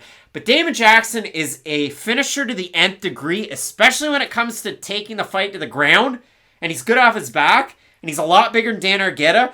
I have a hard time seeing Damon Jackson like losing this fight. This isn't a UFC entry-level opponent, I don't think. Maybe you think of Damon Jackson that way, but personally I don't. I just think it's almost like Daniel Rodriguez when you give him a UFC debut. It's just, there's some people who are too well-rounded and too experienced to just give somebody off the street. And again, not that Argueta's just coming off the street, but I do worry about him in this fight against Damon Jackson, who doesn't have that one weakness that you can just fall on and think, hey, as long as he can get him down early, he should have success. Like you said, Damon Jackson can grapple off his back, and I do expect him to do quite a bit of that in this fight early on, but I do think he'll be able to defend those takedowns as the fight progresses and just get his own striking off as this fight goes on. All the crazy things I did tonight, those would be the best memories. For Argueta, opens a plus 170 underdog, plus 334 at the time of this taping on Monday night. For Damon Jackson, minus 200 all the way up to a minus 450. We have a look at the Tapology votes. Surprised us there to you. I threw this one out there on our Instagram, and a few people said, hey, I like the prospect, but I'm going to say over under 85% Jackson. I'll say over. And it is slightly under. 859 total votes, 83% Jackson. A large 65% by submission for the 17% that have Argueta. 49% by decision, 27% by knockout. If Dan Argueta knocks out Damon Jackson, I'll do a shot of, I don't know, Magnum 357 hot sauce. I have some of that here. If it happens, I'd be very surprised. I have Jackson to win this fight. Stay away from it. Again, Argueta fought a 5-round title fight 3 weeks ago. So cardio, you know it's going to be there. But hopping up to 145, I think Jackson's going to get the win. I expect Daniel Argueta to be around for a little while in the UFC. I just don't think this is going to be his night, because this is a huge step up in competition and up a weight class, like you had said. So I do like Damon Jackson quite a bit in this fight. Neither one of us going with the smaller iteration of Aaron Jeffrey. We both have the Leech, Damon Jackson, to get the win. Let us know down below in the comments section who you have in this matchup in a big-time pairing at featherweight. We get some big-time fights left on this card that you're not going to want to miss. Keep it locked in with Fight Night Picks. We always say, let's get into it. Interesting fight coming up this weekend. We have Joe Solecki taking on Alex Lecco da Silva, and I'm going to take you on a little bit of a journey, because personally I remember Alex da Silva's UFC debut more than I should. It was a card in which Alistair Overeem fought Alexei Oleinik in a main event. That really happened 3 years ago. Go back and watch it. And for Alex da Silva, I was sold this flashy striker, this big-time finisher. He was, 20-1? And he was 23 years old, and he was going to come in and rock and shock the world. And realistically, for da Silva, he's had some big-time matchups in his young UFC career, and even bigger than the matchups are some of the fights that have fallen out. Like, he was booked in a fight against Mr. Fiziev, and it didn't happen, so what does he get? He gets Kazula Vargas, and he beats him. He was then booked to fight Tristan Connolly. That fight doesn't happen. Who does he fight? Brad Riddell. And he beats him for a round. He beats him for the first round. But what I was sold with De Silva coming into the UFC was flashy first-round finisher of a striker. He has some submissions available to him, but he represents Astra Fight Team. You know Astra Fight Team. They have a title challenger coming up on the next pay-per-view card, taking on Valentina Shevchenko. It's Tyler Santos' Astra Fight Team. So, big-time opportunities for De Silva. Fights Alexander Yakovlev. And listen, commentary teams all over it. Yakovlev, this is a guy that has on his mantle Gray Maynard. He's fought Damian Maia. Yakovlev got dropped by Damian Maia, the first punch he threw. And this fight was in Russia, so it was a big deal for Yakovlev. But in that fight, to start it off, De Silva looks pretty damn good. And then Yakovlev rallies back a little. De Silva gets caught in like a weird point where he's crouched up against the cage. Yakovlev goes... They have it as a guillotine over on Topology, but realistically, it is one of the funkiest chokes, and it was a setup like he was going to go Anaconda, but he didn't. Either way, Yakovlev gets the tap, and he gets the win. So, again, picking up the pieces, you've got De Silva, goes in and fights Kazula Vargas, gets a win. It is what it is. Then he out-wrestles Brad Riddell in the first round. Riddell was a minus 320 favorite. Going back to the stool between round 1 and round 2, Riddell's like, holy crap, I didn't think this was going to happen this way. And then lights him on fire. Yeah, and then Riddell rallies right back. So De Silva, again, his record can be deceiving because he has 17 first-round finishes and 13 of them are by knockout. But he's decided to wrestle in the UFC, and I'm very surprised to see, or eager to see, what he'll bring against Joe Solecki. Because if he decides to wrestle against Solecki, he's probably going to get submitted too. This is my whole thing about Alex De Silva. You bring up he won a round against Yakovlev and he won a round against Riddell. You're right. But that's just because he puts all of his energy into those first 5 minutes, and that's it. That's really all he has. And sometimes you could point and say, oh, this person won a round, they looked really good. De Silva straight up only has 5 minutes of sustainable output in his whole game. It is interesting, because like you said, he has relied a lot more on his wrestling at the UFC stage of his career, or at least a lot more than I ever thought he would, because against someone like Brad Riddell, yes, you're probably not going to want to strike with him for long periods of time, but I did expect De Silva to at least stay on the outside, try to bounce a little bit more on the feet, just get the respect of Brad Riddell in some kind of a striking exchange, but that wasn't really his game plan whatsoever, and if he comes into this fight fighting like he did against Brad Riddell, Joe Solecki's going to get the easiest guillotine choke he has ever seen in his whole entire life, and here's the thing about Joe Solecki. We were just on the UFC stats page, so I saw Jeff Molina's name. Jeff Molina and Joe Solecki's fighting style will never get confused for each other, ever. Like, Joe Rogan always says, oh, if you saw Cub Swanson's silhouette, you know exactly who it is. You might think Joe Solecki's asleep if you saw his silhouette, because he is not the most entertaining fighter. Now, it doesn't matter. Wins and losses are all we keep track of in this sport, but Solecki is one of these control over submission grapplers, and it's not a knock against him, but even go back to the Jim Miller fight. Miller... It's so impressive. It is. I would never recommend somebody rewatch that fight. We do it so you guys don't have to. But he gets on top of Jim Miller. He holds half guard. He threatens enough to pass, or at least to switch position, to not get the fight stood back up to the feet. But that's about it from Joe Solecki. And I was someone who was in the camp of Solecki could become like a Pat Sabatini maybe if he just put the striking together. They have similar styles of grappling. Maybe you could see sort of the evolution of Solecki. We just haven't really seen his hands grow at all at the UFC level, and that really is going to have to be his next addition to his game if he does want to be taken seriously as a contender, because Jared Gordon was able to expose him somewhat in their fight. Jared Gordon fights like Jim Miller fought in like 2012 kind of. He'll wrestle, he'll grapple, and his way of just being well-rounded and outboxing Joe Solecki really gave Solecki issues when he was trying to get his own takedown attempts. So I like the things I like out of Solecki. It's just there's so much that's missing out of his overall MMA game. I do find it hard to pick him with a lot of confidence in this matchup. Yeah, like I look at De Silva's win over Kazula Vargas, noted brawler boxer type, and in that fight, 3 of 4 on takedown attempts, 12 minutes and 1 second of control time. If Alex De Silva does that to Joe Solecki this weekend, color me surprised. He gets tapped. Like, I just don't see it. I mean, you look at Solecki, Jim O. John Salter's the head guy at that gym. You look at it, Brazilian Jiu-Jitsu black belt for Solecki. He's grown a beard now. He's a father. Things are changing for Joe Solecki. The guy's a man! He's a man. And listen, for De Silva, I wish we get to see him more often because I think part and parcel, he is an interesting prospect. I mean, going into his fight against Kazula Vargas, Michael Bisping was polishing that up. He was all over it, saying how big of a prospect he was. You look at the fight that, Mr. Solecki, or rather, Mr. De Silva was supposed to have last year. It fell out, but Devontae Smith, no longer with the UFC, Devontae Smith. But that would have been a fun one. But I look at this fight, Matt. Solecki open to minus 245 favorite, minus 175 right now for De Silva, open to plus 205, plus 145 at this current juncture. Over-under on Topology. Surprise us it is to you. I'm going to say over-under 72.5% Solecki. I'll say over. The fans say over. 1,252 total votes. 83% Solecki, 73% by decision. For the 17% that have De Silva, 57% by decision, 19% by knockout. Listen, I will say this.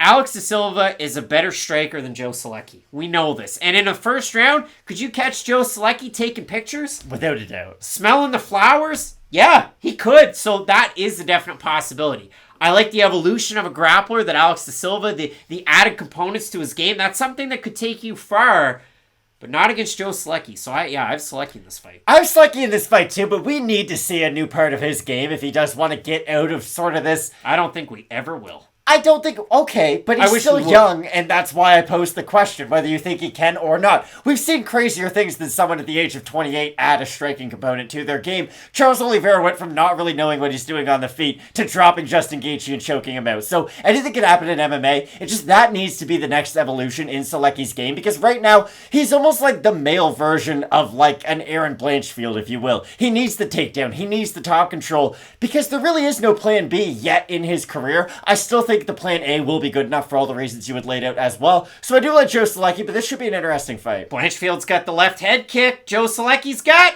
jab. So we'll see what happens coming up this weekend. Both of us going with the man out of North Carolina, Joe Solecki, to get the win. Let us know who you have in this one. Is it Brazil's Leco De Silva, or is it Jim O's Solecki? We got some big-time fights left on this card that you're not going to want to miss. Keep it locked in with Fight Night Picks, as we always say. Let's get into it. Coming up this weekend, the rematch you didn't know you needed. We have the little bulldog, Felice Herrig, taking on the former title challenger, Karolina Kowalkiewicz. And when it comes to the 5-on-in for both these fighters, it's so sketchy. It's so sketchy. For Kowalkiewicz, her fit to last fight was the fight against Jessica Andrade, where the lights went out in Georgia, or wherever they went out, and it was not good. And then since then, it's been sketchy. She loses to Michelle Watterson. She loses to Alexa Grasso. She takes ungodly amounts of punishment against Yan Xiaonan 2 years and 3 months ago, takes a long time off, and then about 9.5 months ago, she fights Jessica Penne. And in that fight, listen, Kowalkiewicz talked about retirement after the Yan Xiaonan fight. She had a kid at one point. She talked about retirement throughout her career, and that, not to steal this from you, but it has been weird, and that's never something you like to hear. Retire one time, that's fine. But after you come back, and then you have another loss, you talk about retirement again. Then you have another loss, you talk about retirement. It feels like Karolina Kowalkiewicz is playing her future off the results at this point, not based off of what she wants in her MMA career. Now, she still trains out of Poland, but as well at American Top Team, so you like to see that. And she's getting ready in Florida for this fight. But Kowalkiewicz's last fight against Jessica Penne, you think, okay, when it comes to striking, Jessica Penne's got one or two moves, and then we got to get to the ground. I mean, that's how she, got her bread buttered with Invicta on The Ultimate Fighter, that crazy fight with Randa Marcos, and then the long time off, and so on and so forth. But Jessica Penne, ground fighter. Karolina Kowalkiewicz somehow gets Jessica Penne to, accept guard. She drops, and then she's just laying down on her back and going, hey, Karolina, come on.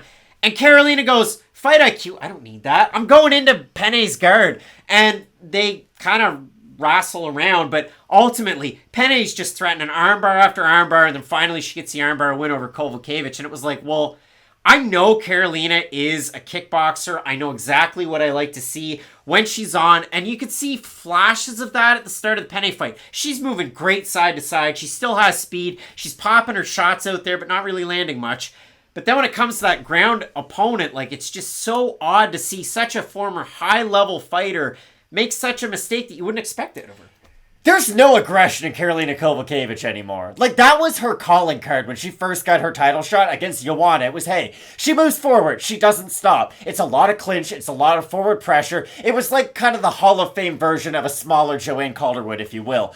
But Karolina, after that Jessica Andrade knockout loss, has never been the same fighter. And this isn't just me saying it. I highly recommend you go back and watch a lot of her fights. Even in that fight against Jessica Andrade, she's throwing strikes with her eyes completely closed. And I know it's easy for me to say, who's never fought Jessica Andrade inside of a cage. Because, hey, she'd knock us both out the same night. It'd be insane. Jessica Andrade, one of my all-time favorite fighters to watch, and she is great to watch, has incredible power. We all know how good Andrade is. I really do think she changed the career of Karolina Kowalkiewicz, though, and this is something that I talked about earlier on in the Benoit Saint-Denis fight, because I was going to also bring it up in this matchup. Karolina has not been the same fighter whatsoever since the Andrade fight, and I do think it did affect her, and like you said, with her kind of throwing her fight IQ out the door, it's not even just that fight against Jessica Penne. There's been multiple instances throughout Karolina's career to where she'll just sort of make a mistake at the worst possible time. Almost liken it to like Edson Barbosa. Barbosa had that stretch where he fought Tony Ferguson, even against Dan Hooker where he's lighting him up on the feet, then goes for a takedown for no reason. Like, there's always that one spot in his fight where you're like, hey Edson, what are we doing? But with Karolina, she doesn't have the X factor that sort of got her to the dance in the first place. Like, I talk about Tyreek Hill. It'd be like if John Morant didn't have hops. We all know John Morant because he can dunk on people. If he all of a sudden was just like, nah, I shoot mid-range jump shots now, we'd all be asking what the heck he's doing. For Karolina, now she is almost like an outside boxer. She doesn't really want to engage as much with her opponents, and I do think a lot of that is attributed to the damage that she has taken throughout her career. So I think Karolina's the more skilled fighter in this matchup based on the fighters we have seen in their past, but Karolina is nowhere near the fighter that she once was when she was making her way up the rankings. She had a fight of the night at UFC 201 against Rose Namajunas, and then she fought Jessica Andrade and she fought Joanna Jędrzejczyk. All three judges' scorecards, 49-46, and that fight to now, she's 2-7. So it has not been very kind to Karolina Kowalkiewicz. Her last win was over Felice Herrig, and that fight was 4 years and a month ago. For Felice Herrig, her last win 4 years and 5 months ago was against one Courtney Casey. Cast iron Courtney Casey. It was arguable. Again, the fight between Herrig and Kowalkiewicz was a split decision, but I thought Kowalkiewicz won round 1 and round 2. It is what it is. But Matt, for Felice Herrig, major injury. She's had a lot of knee problems in the past 4 years. She loses to Michelle Waterson 3 years, 7 months ago. She fights about a year, 9 months ago against Vina Jandiroba. Gets taken down and submitted. So you don't really get to learn a whole lot about Felice Herrig. And for both these fighters, these are strikers. Felice Herrig came into MMA as what, Matt? A Thai boxer. A Thai boxer. And you see that in not just her Instagram pictures, which are what they are, and what she does a lot on the Instagrams and the socials. But what does she do, Craig? I don't know. I don't have Instagram. I don't know. Only about the fans, Matt. Only about the fans. But for Felice Herrig, very much a striker in her own game. But my God, she doesn't fight very often. No, like, again, I don't know what anybody's expecting from this fight. Like, sometimes Michael Chandler fights Justin Gaethje, and we get up here, and we're so excited this fight can go any different way. Felice Herrig and Karolina Kowalkiewicz are going to get into a lot of 50-50 exchanges. That's the only thing I feel comfortable saying, because Karolina, again, very hesitant at this stage of her career, but Felice Herrig uses her feet way too much. She doesn't sit down on any power shots. I always go back to the Courtney Casey fight where they're just like flipping each other off in the strangest, most like over-emotional way possible, and they're not really doing anything outside of just their taunting. So, like, I don't really know what anybody's going to expect from this fight, because you have two fighters who are nowhere near the prime of their careers at this stage, who just seem to be given another shot. Like, this is like if Rampage fought Forrest Griffin in like 2015. Give him Vanderlei again and make him fight this year. This is the most Bellator UFC fight you're ever going to see. So the odds in this one, Herrig open to plus 100, minus 127 for Kowalkiewicz. Open to minus 120, plus 103. We have a look at the Topology votes. Surprise to us, they are to you. Matt, I'd say a lot of fans flip coins. I'd say more than pick Kowalkiewicz. I'm going to say 65% over-under. I think it'll be close to 50. 60% Kowalkiewicz, 40% Herrig. This fight was formally announced here in the last week or two, so this is a really, really weird one. And if you want me to make this one fun and you made it this far, I remember when Karolina Kowalkiewicz fought Michelle Waterson like it was yesterday because I was in the back of a rental car on my phone on the way from seeing Adam Doliak make his Grand Ole Opry debut. I saw Mason Ramsey that night and Kelly Pickler. Matt was there with me. Matt, you remember that night? Kelly Pickler. Beautiful. That was the night that our grandmother decided, Tony Ferguson, Anthony Pettis is too much for me. I don't need to see Halabib fighting Conor McGregor. Can you blame her? She is an elderly woman who witnessed two people beat each other to like the brink of death. Yep, boys, it's time to go to bed. So, when it comes to this fight, Matt, what's the pick? It just...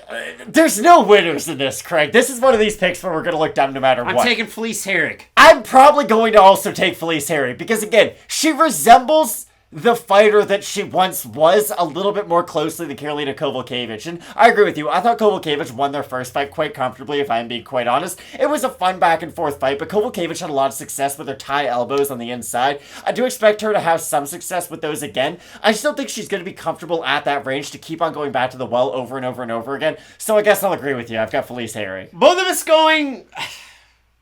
not comfortable. Like, what word do you use? Just, I don't know. We're going with the little bulldog, Felice Herrig, to get the win. You know that song by The Weeknd? I'm out of time. Both these fighters are out of time, okay? I'm very surprised they're still in the organization. All right, we're out of time. Enjoy the rest of the card. Keep it locked in with Fight Night Picks. We always say, let's get into it. Coming up this weekend at light heavyweight, we have Atomic Alonzo Menifield taking on No Mercy Askar Mozharov, a man who withstood a name change as a professional fighter. He's also possibly 29-7 or 21-8. Johnny Eduardo, that's what we call it. It is hard to say what his overall record actually is, but the UFC have it listed, Sherdog have it listed, and multiple others at 21-8. And I apologize to our audio-only listeners over on iTunes and Spotify, but Askar Mozharov does not look like the guy in our graphic that I have next to us, and I did that as a point because this is a guy that used to fight at welterweight, then he fought at middleweight, he's fought at light heavyweight, and most recently he fought, and I want to make sure I get this one right, his last MMA fight was at PPC Kratos Cup 12 against Evgeny Golub in November of 2020. That one at heavyweight, he gets the win. And Matt, for Askar Mozharov, I don't care if it's welterweight, middleweight, light heavyweight, or heavyweight, this guy is a flashy striker, and I am there for it. And I've seen him give up in a fight before, which I don't love, but he's a fun guy to watch. He is. I've seen a lot of people give up in fights, though, so I'm not going to worry too much. It's going to be really interesting to see how good he looks against a guy like Alonzo Menifield, because this is a huge step up for a guy making his UFC debut. I know Menifield doesn't always look great against the upper tier of the division, but he's still been in there with them, and that's why this fight's going to be so interesting, because for Alonzo Menifield, we know how big he is for this weight division, and I'm glad you bring up just the overall, I don't know, complexity of Askar's I guess just past career, because you're right. He's somebody who fought at 170, 185, 205, and heavyweight. But he's weird because he is young in his career, and I somewhat do attribute it to that. When you're 27 years old, you are going to get bigger as you fight, and he has been fighting for a number of years now. I'm not going to say it explains all of the weight gain, He but just does a lot of weightlifting. we have seen a lot of fighters gain weight throughout their careers and jump up in weight class. I know it's much more of a boxing thing, but it's happened. Alistair Overeem used to be built like me, and then he was not Diego built like me. Sanchez did it. Diego Sanchez did it, beat Nick Diaz all the way up at middleweight. That's a fun fact that a lot of people should go back. But for Askar, he is such a light on his feet striker that I am kind of surprised to see the progression in his weight classes, or at least just moving up in weight classes, because he fights like a welterweight. And I know we say this sometimes about, I can't believe I'm going blank on this. Middleweight, who's the best heavyweight now? Jared Cannonier? No. Middleweight, who is now a heavyweight. Oh, Jay Collier. Jay Collier, exactly. Jay Collier physically looks like a heavyweight right now, but he still fights a lot like the guy he used to be at middleweight. Askar's kind of similar to where he is light on his feet. Very flashy with his kicks. And the thing I do like about him, he can throw kicks while he's repositioning his feet. Now, against wrestlers, that's not going to be a very good thing, and that might get him caught. But that's a really high-level striking technique that you don't often see, because he is so light on his feet, and he does have a really nice bounce. I do worry a little bit just about his throwing in combinations, because most people want to throw punches to then set up their kicks, or use a couple low kicks to then set up their punches. Askar just kind of explodes into stuff and multiple spinning kicks or body kicks into a row, and that does worry me because if you are just going back to that well over and over and over again, maybe you hit Menifield with the first one, but the second one he might block and the third one he might counter. So I am a little worried about, it might be weird to say the predictability of Askar, but he is almost predictable with his unpredictability. He walks in on a straight line, throws crazy stuff, and if it lands, he knocks guys out and finishes them. And it's really weird because, again, his last MMA fight was in November of 2020. He took a fight in 2021. It was a bare-knuckle fight, and I went searching for it. And then it was like a dirty website where it was like slap ass, and we have like regular slap competitions, and by the way, some bare knuckles. So I just found the highlight on Twitter, but realistically he lands a crazy right hand and then finishes it up.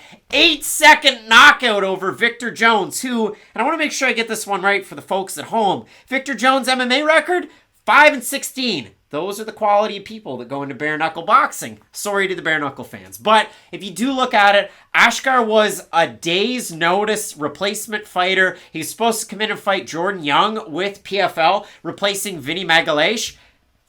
They weighed in, they faced off, they like put their fists in each other's face.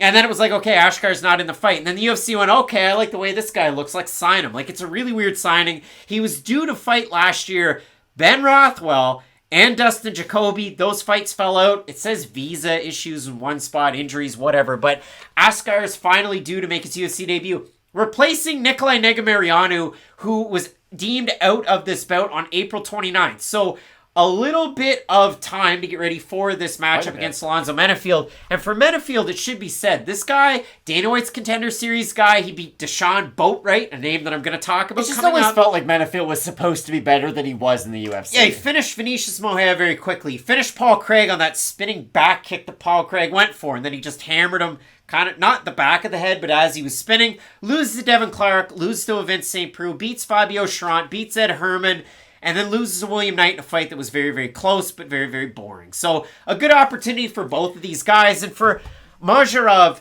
win, lose, or draw, this is going to be your favorite fighter's favorite fighter. If you like Johnny Walker, you're going to like Askar Mozharov. And that would honestly be a really fun fight to put together in the future if he is able to win this one. For Mozharov, though, I do worry about him fighting anybody who has a well-rounded game plan in the top 15, because once you do get to the top 15, it's less about your strengths and more about the fact that you don't have any apparent weaknesses in your game. And for Mozharov, he's going to have those weaknesses just with his striking style.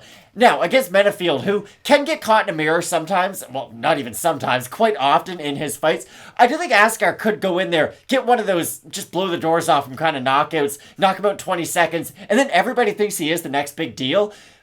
But Alonzo Menifield is steady when he does win his fights, and that's something I always go back to. If Menifield decides, hey, I'm bringing the wrestling shoes, I'm using clinch control, I'm not going to allow this fight to even get started, I really think Menifield's going to set himself up for a really fun win. But this is one of those fights where, if Twitter's showing highlights of it, Alonzo Menifield's probably not the one who won. Yeah, like Askar Mozharov, world's most interesting man. Complete physical transformation. He was a welterweight from 2014 to 2016, a middleweight from 2020 to 2021, and now all of a sudden, like the middleweight, light heavyweight, heavyweight, back to light heavyweight transformation. So it'll be interesting to see what he looks like this weekend.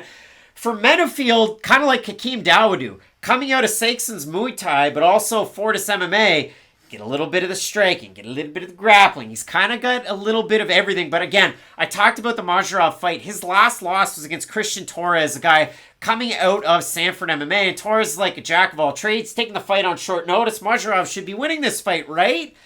Well, Torres gets it down to the ground, and he lands a steady elbow to Mozharov's forehead. And Mozharov puts his hand up like a kid in class. And the referee's like, what?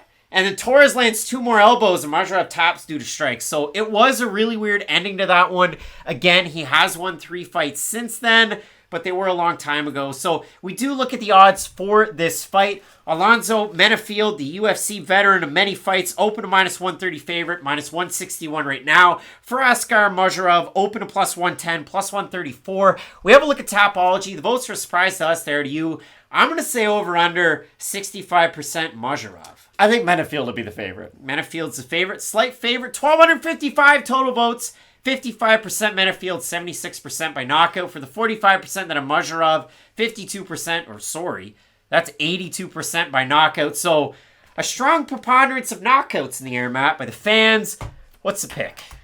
I'm going to do the old Mike Wilbon. If Alonzo Menifield's the guy I think he is, he should be able to win this fight. Again, he has the much higher level of experience throughout his UFC career. And they might not all be wins, but you still learn when you go in there and fight really high-level guys. It's like the rub. Stipe always talked about this. Like, Stipe fought JDS and he lost the first time. But guess what? He had a really close fight with one of the best heavyweights of all time. And it made Stipe realize, like, hey, I'm not that far away from it after all. For Menifield, again, I can't believe I just compared him to Stipe Miocic, but I do think with his overall well-rounded game and the ability to wrestle in this matchup, I do like him, although I can fully admit he could get put on a poster in the first round easily. Alonzo Menifield, the Eric Silva of this division. He's already 34 years old. I have Menifield in this matchup. I like the steadiness of his shots. He's not as wild, and if he can keep his defenses up, he can win this fight, but Askar Mozharov just has to watch an Vince St. Preux highlight and realize that he could knock out Alonzo Menifield. So a great fight coming up this weekend. I'm so glad that we finally get to see Askar Mozharov out of Odessa, Ukraine, Kuala Lumpur, Malaysia, but he's trained in Florida forever. He is an international man of mystery, and I am here for it. Let us know down below in that comment section who you have. Toss a like and a sub if you haven't already. Keep locked in with Fight Night Picks. We always say, let's get into it. Coming up this weekend, battling it out at flyweight, we have the debuting, most aggressive nickname you've ever heard, Killer, Karine Silva taking on Poliana Botelho. Botelho in the UFC, 3-3, leaving a lot to be desired. But out of Botelho, a very interesting fighter because we always consider pre-UFC records. And you look at it for Botelho, you look at the loss, I mean, yeah. At Viviane Pereira, was it really that great? No, but she also has wins over Silvana Gomez-Juarez, who ended up in the UFC as well. When she was 38. As current Invicta FC flyweight champ Karina Rodriguez. So good wins there for Poliana Botelho, but for Botelho in the UFC, again, a mixed bag. I touched on it, the fact that yes, 3-3, but you look at the wins, Pearl Gonzalez, Siri Kondo, and Lauren Mueller. Not the best of wins. Very bad. The losses, Cynthia Calvillo, Jillian Robertson, a split decision loss to Luana Carolina her last time out. That was back in early 2021. She has had fight bookings since, at least one of them against Ji-Yeon Kim earlier on this year. That one fell out. Her last fight against Luana Carolina, she beat the brakes off her in the first round. I thought it was a 10-8. Everybody thought it was a 10-8, but the judges, and she ends up losing that fight second round, third round. She just didn't have gas left in the tank in that one. So Botelho revamps, rebooks, and now she's taking on Silva. Both of these fighters out of Brazil, and two big Brazilian teams. For Botelho, Novo União. For Karine Silva out of Gile Ribeiro team, or Ribeiro team. You might know, I don't know, Augusto Sakai, who trains at that gym, but there are multiple different big-time fighters out of that gym. Matt, when it comes down to this matchup, though, both very much adept in the striking. This should be fun while it lasts. There's a part of me that really hopes Karine Silva turns into Ariane Carnelossi Part 2. I don't think it's going to happen because Carnelossi does incorporate her grappling a little bit more, but I think there's a world out there where she can become that level of, yep, I hate to say like a money fight because that's ridiculous. It's not really a money fight, but you get what I mean. Just like one of those fights on a card that you get more excited for than you should. Because Karine Silva fight. Ooh. She throws bricks on the feet though. And that's the thing about Karine Silva. She puts every ounce of her being into everything she does. And that's probably going to work against someone like Poliana, who, if there is a weakness against her, she's not the most physically strong fighter in the division. Or really just in the UFC. She is kind of wiry. I don't just mean, listen, so am I. Don't feel bad. But for Poliana, I do think she can have success in this fight, but I think there's a part of her that could just get out-muscled in a lot of those key positions throughout this fight, because if Karine Silva just gets her in the clinch, gets two underhooks, and holds her up against the cage, well, Poliana doesn't really have body-to-body takedowns or anything. She's not some trip artist. Like, I think she could get out of that position, but that's going to require a ton of energy for Poliana to get out of. And it's just a very simple offensive move for Karine Silva, basically to stall the fight. And I don't even think she's going to do that. I just think this is probably more than any other fight on the card. This fight's going to play down to physicality. And I do think Karine Silva has a big X factor with her physicality. I mean, Silva's 14-4 with 14 wins by finish. 3 of her 4 losses are also by finish. And if you look at it, Dana White's Contender Series was a way that she's getting her way into the UFC. The Contender Series curse, but her last time out, she took on Kihui Yuan, and in that fight, her opponent was a WLF Wars fighter out of the Shanghai Performance Institute. What are we going to get? Mixed bag is what you usually get. She had a win over Liang Na, which was interesting, who made it into the UFC, but Silva was a minus 290 favorite in that. Had a good first round. Second round, she came out. And if Marc-Andre Barriault is the power bar, Karine Silva is like the Palamine bar. And listen, New Brunswick candy reference, they changed what they do to make the Palamine bars, and now they're gooey and they're not as hard and rigid. So Palamine bar, Karine Silva looked completely gassed in the second round. However, she was able to get that wild finish of her own, and she ends up with a big time She almost wanted to go Gogo Plata. She looked amazing. In the first round, she kept threatening Gogo Plata, Omoplata, which was a lot of fun. But again, it just zapped a lot out of her. Her striking style is very, very demanding. She throws everything into her shots. She is a very good striker in her own right. Again, you don't get 14 finishes out of your 14 wins for nothing. Poliana Botelho, Muay Thai background. That's a lot of fun. Good kicks, too. Good kicks. But the problem is there's not a lot of snap on the end of them. That's my problem with these people who are Muay Thai fighters or kickboxers who don't have any knockout power on their strikes. Yeah, it's great that you throw in combination, you throw in technique, but damaging strikes are the things that count a lot more than anything else in the world of MMA. It's the number one thing on the scoring criteria. Damage. And I do think Karine Silva is the much more likely to cause damage in this fight, because for Poliana, a lot of her success does either come from her own offensive takedowns, which we haven't seen in a hot minute, let's be fair, or it's just her kind of wrapping up her opponents, and I say wrapping up more as a grappling way, but she could wrap them up just by out-voluming them on the feet and forming them, or causing them to get into a defensive shell so that they're not reacting themselves. I still think Karine Silva is going to get into that type of a mode. I think she's going to try to meet fire with fire. It's just going to be interesting. Can Silva survive that third round if the fight does get there? Because like you said, her wins come by finish, but her losses come by finish too, and a lot of those losses do come because she empties her gas tank early and then leaves a massive window for her opponent to then close the distance and win the fight as it goes late. So for Silva, she really is just playing the extremes right now. Yeah, you look at it for Botelho when she's winning, when she's doing well, she's incorporating the takedown. Might not be the best game plan against Silva. You look at the odds, Botelho open to plus 165, underdog plus 101 or thereabouts right now. For Silva, open to minus 190, minus 122. So the odds are closing into par. We have a look at the Topology vote. Surprise to us there to you. I'm going to say over under 65% for the newcomer I'm I'll say over. going to say over. It is way over. 1,292 total votes. 81% Silva. 63% by submission for the 19% that have Botelho. 76% by decision. So listen, Silva's only been beaten once by decision, but she has gotten finished. She does tire. Botelho went balls to the wall in the first round of her last fight. Enough to get a 10-8, who knows, but she was tired as that one went on. She's been off for a while too. That fight against Luana Carolina, if you go back, that was about a year ago, the split decision loss. Matt, what is the pick in this fight? I'm going to pick Karine Silva. She is slightly younger. She has been more active as of late, and I do think those things really do matter.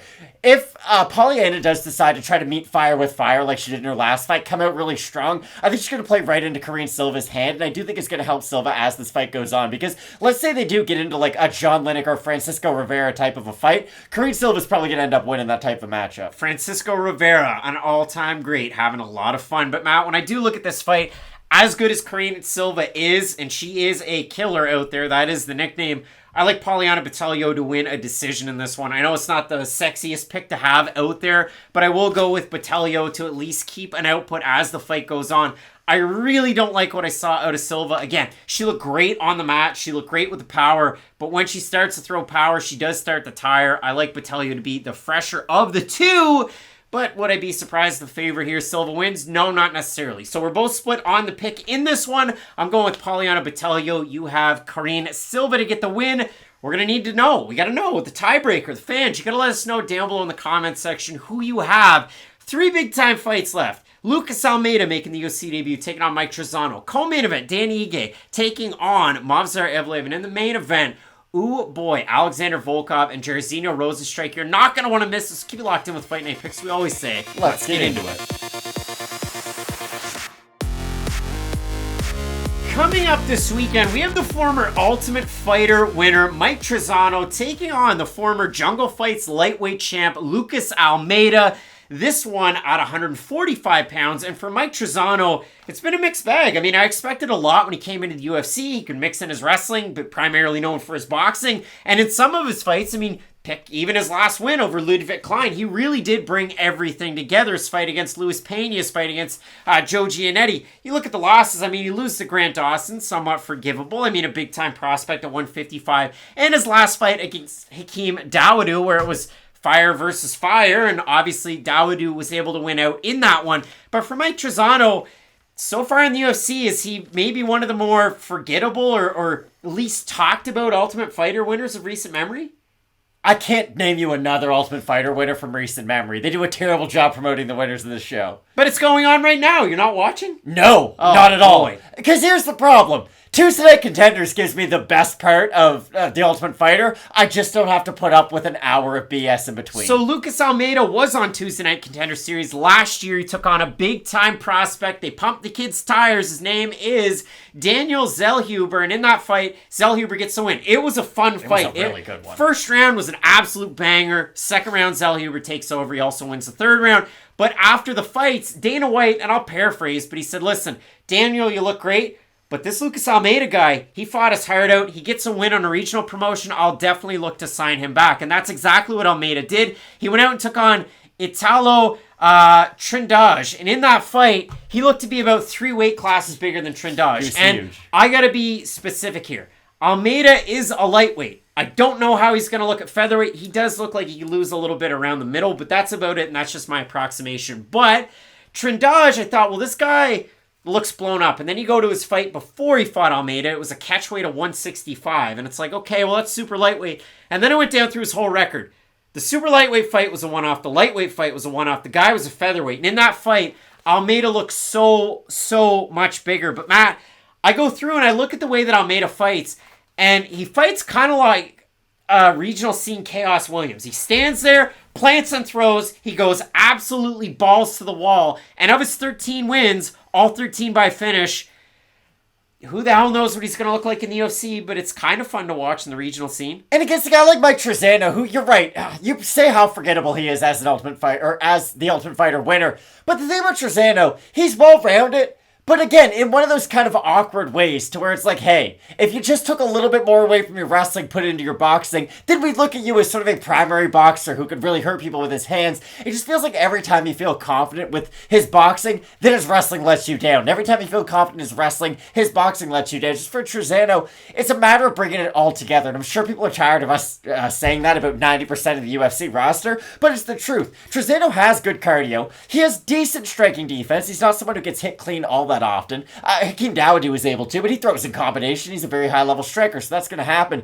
It's for Trizano, nothing he does is over that, 6 out of 10, and that's the only problem for him. And that's why this fight against Almeida should be so interesting, because if Almeida can keep it on the feet and just try to throw power shots early, he should have a great chance to win this fight, because Trizano's someone who, he does like using his boxing. He will hold his hands very high.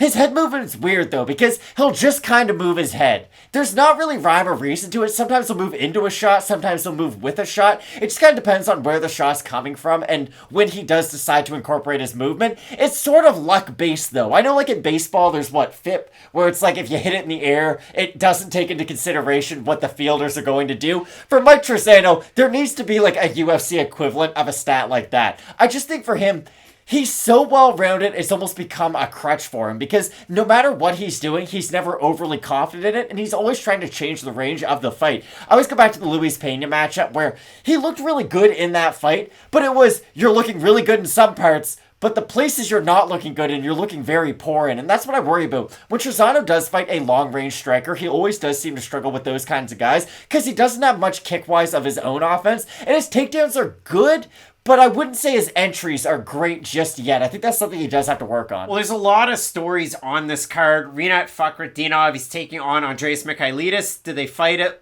welterweight? Never, but they are this weekend. You have so many different fighters moving around with weight classes. Lucas Almeida on the deep dive, he has experience at welterweight as well as at lightweight. He also walked out in his last fight to, the song from Big Daddy, Sweet Child of Mine, and then he gets the win and they play more Guns N' Roses. So he is very much a 1990s, let's get into it type of guy, cracking a Budweiser on the tailgate of a Silverado down in Brazil. So for Lucas Almeida, he has a Muay Thai background, he has a kickboxing background, he has awful takedown defense, he has some submissions, but man, I've seen really low-level guys. Like, I went back and watched this fight against, and I want to make sure that I get this one right, because it was a fight coming into Dana White's Contender Series, and he had about a 2-year layoff. He fought Nico Kakushio, and in that fight, Kakushio was 9-2-1. It was the saltiest 9-2-1 I've ever seen. Again, look 2 weight classes smaller. He just walks across the cage with his hands out for a double leg takedown, and he gets it on Almeida, and Almeida then has to work his way back up from the center of the cage. Like, Lucas Almeida, wild with his hands, fiery, knocks guys out, and it's a lot of fun to watch, but I have no idea what his ceiling is in the UFC. I can say the exact same thing about Mike Trizano, though. Yeah, I don't know. So I look at the odds in this one. Mike Trizano open to -180, -238 right now. Almeida open to +155, +191 right now. We have a look at the Tapology votes. Surprise to us there to you. I'm going to say over under 80% Trizano. I'll say slightly under. You saw these I did beforehand. not. 1,255 total votes, 78% Trizano, 87% by decision, 22% that have Almeida, 43% by decision, 27% by submission, 21% by knockout. I think Mike Trizano wins this fight. I think he wins a decision. I think it might not be the most entertaining fight you've ever seen. Again, Dana White's Contender Series curse, whatever it is, but you look at the last guy that just straight up got a contract off a loss in a close fight, Carlos Candelario. He was brought in to lose here not that long ago. Lucas Almeida, out of the regional scene fights that I've seen, the knockouts are great. The level of competition's not great at all. I don't think he's a very impressive fighter. Oh my goodness. Okay. That's the Mike Trizano isn't either. Like, I have Mike Trizano, but Mike Trizano's done nothing in the UFC to make me confident in picking him in this fight. I like his wrestling, and I do think he can use his wrestling, and that's why I'm going to pick him in this. But, like, I think you're almost discrediting Almeida a little too much to prop Trizano up. I really don't think Mike Trizano's the type of guy who could win this fight and then go on to win 5 or 6 other ones afterwards. Like, this really is do or die for both guys, even though it's young in their careers. I have Trizano, but again, I'm relying on a guy to use basically just his wrestling in this matchup, and he will play the striking game before he goes for a takedown, so it is going to be a dangerous And one. I will say, Almeida does have nice front chokes, kind of like we saw Simon Oliveira came into the UFC, similar idea in that last fight that Mr. Almeida did have over at Jungle Fights to keep that belt, because he had like a long hiatus, but then he's back into a title fight. He was able to sync up the choke, pull into his guard, and then get the submission. So we'll see how that plays out against Trizano, but both of us going with the Lone Wolf, Mike Trizano, to get the win. Let us know if you have the former Jungle Fights champ, Almeida, or if you're going with Trizano in this one. Big time co-main event and main event left on this card that you're not going to want to miss. Keep it locked in with Fight Night Picks. We always say, let's get into it.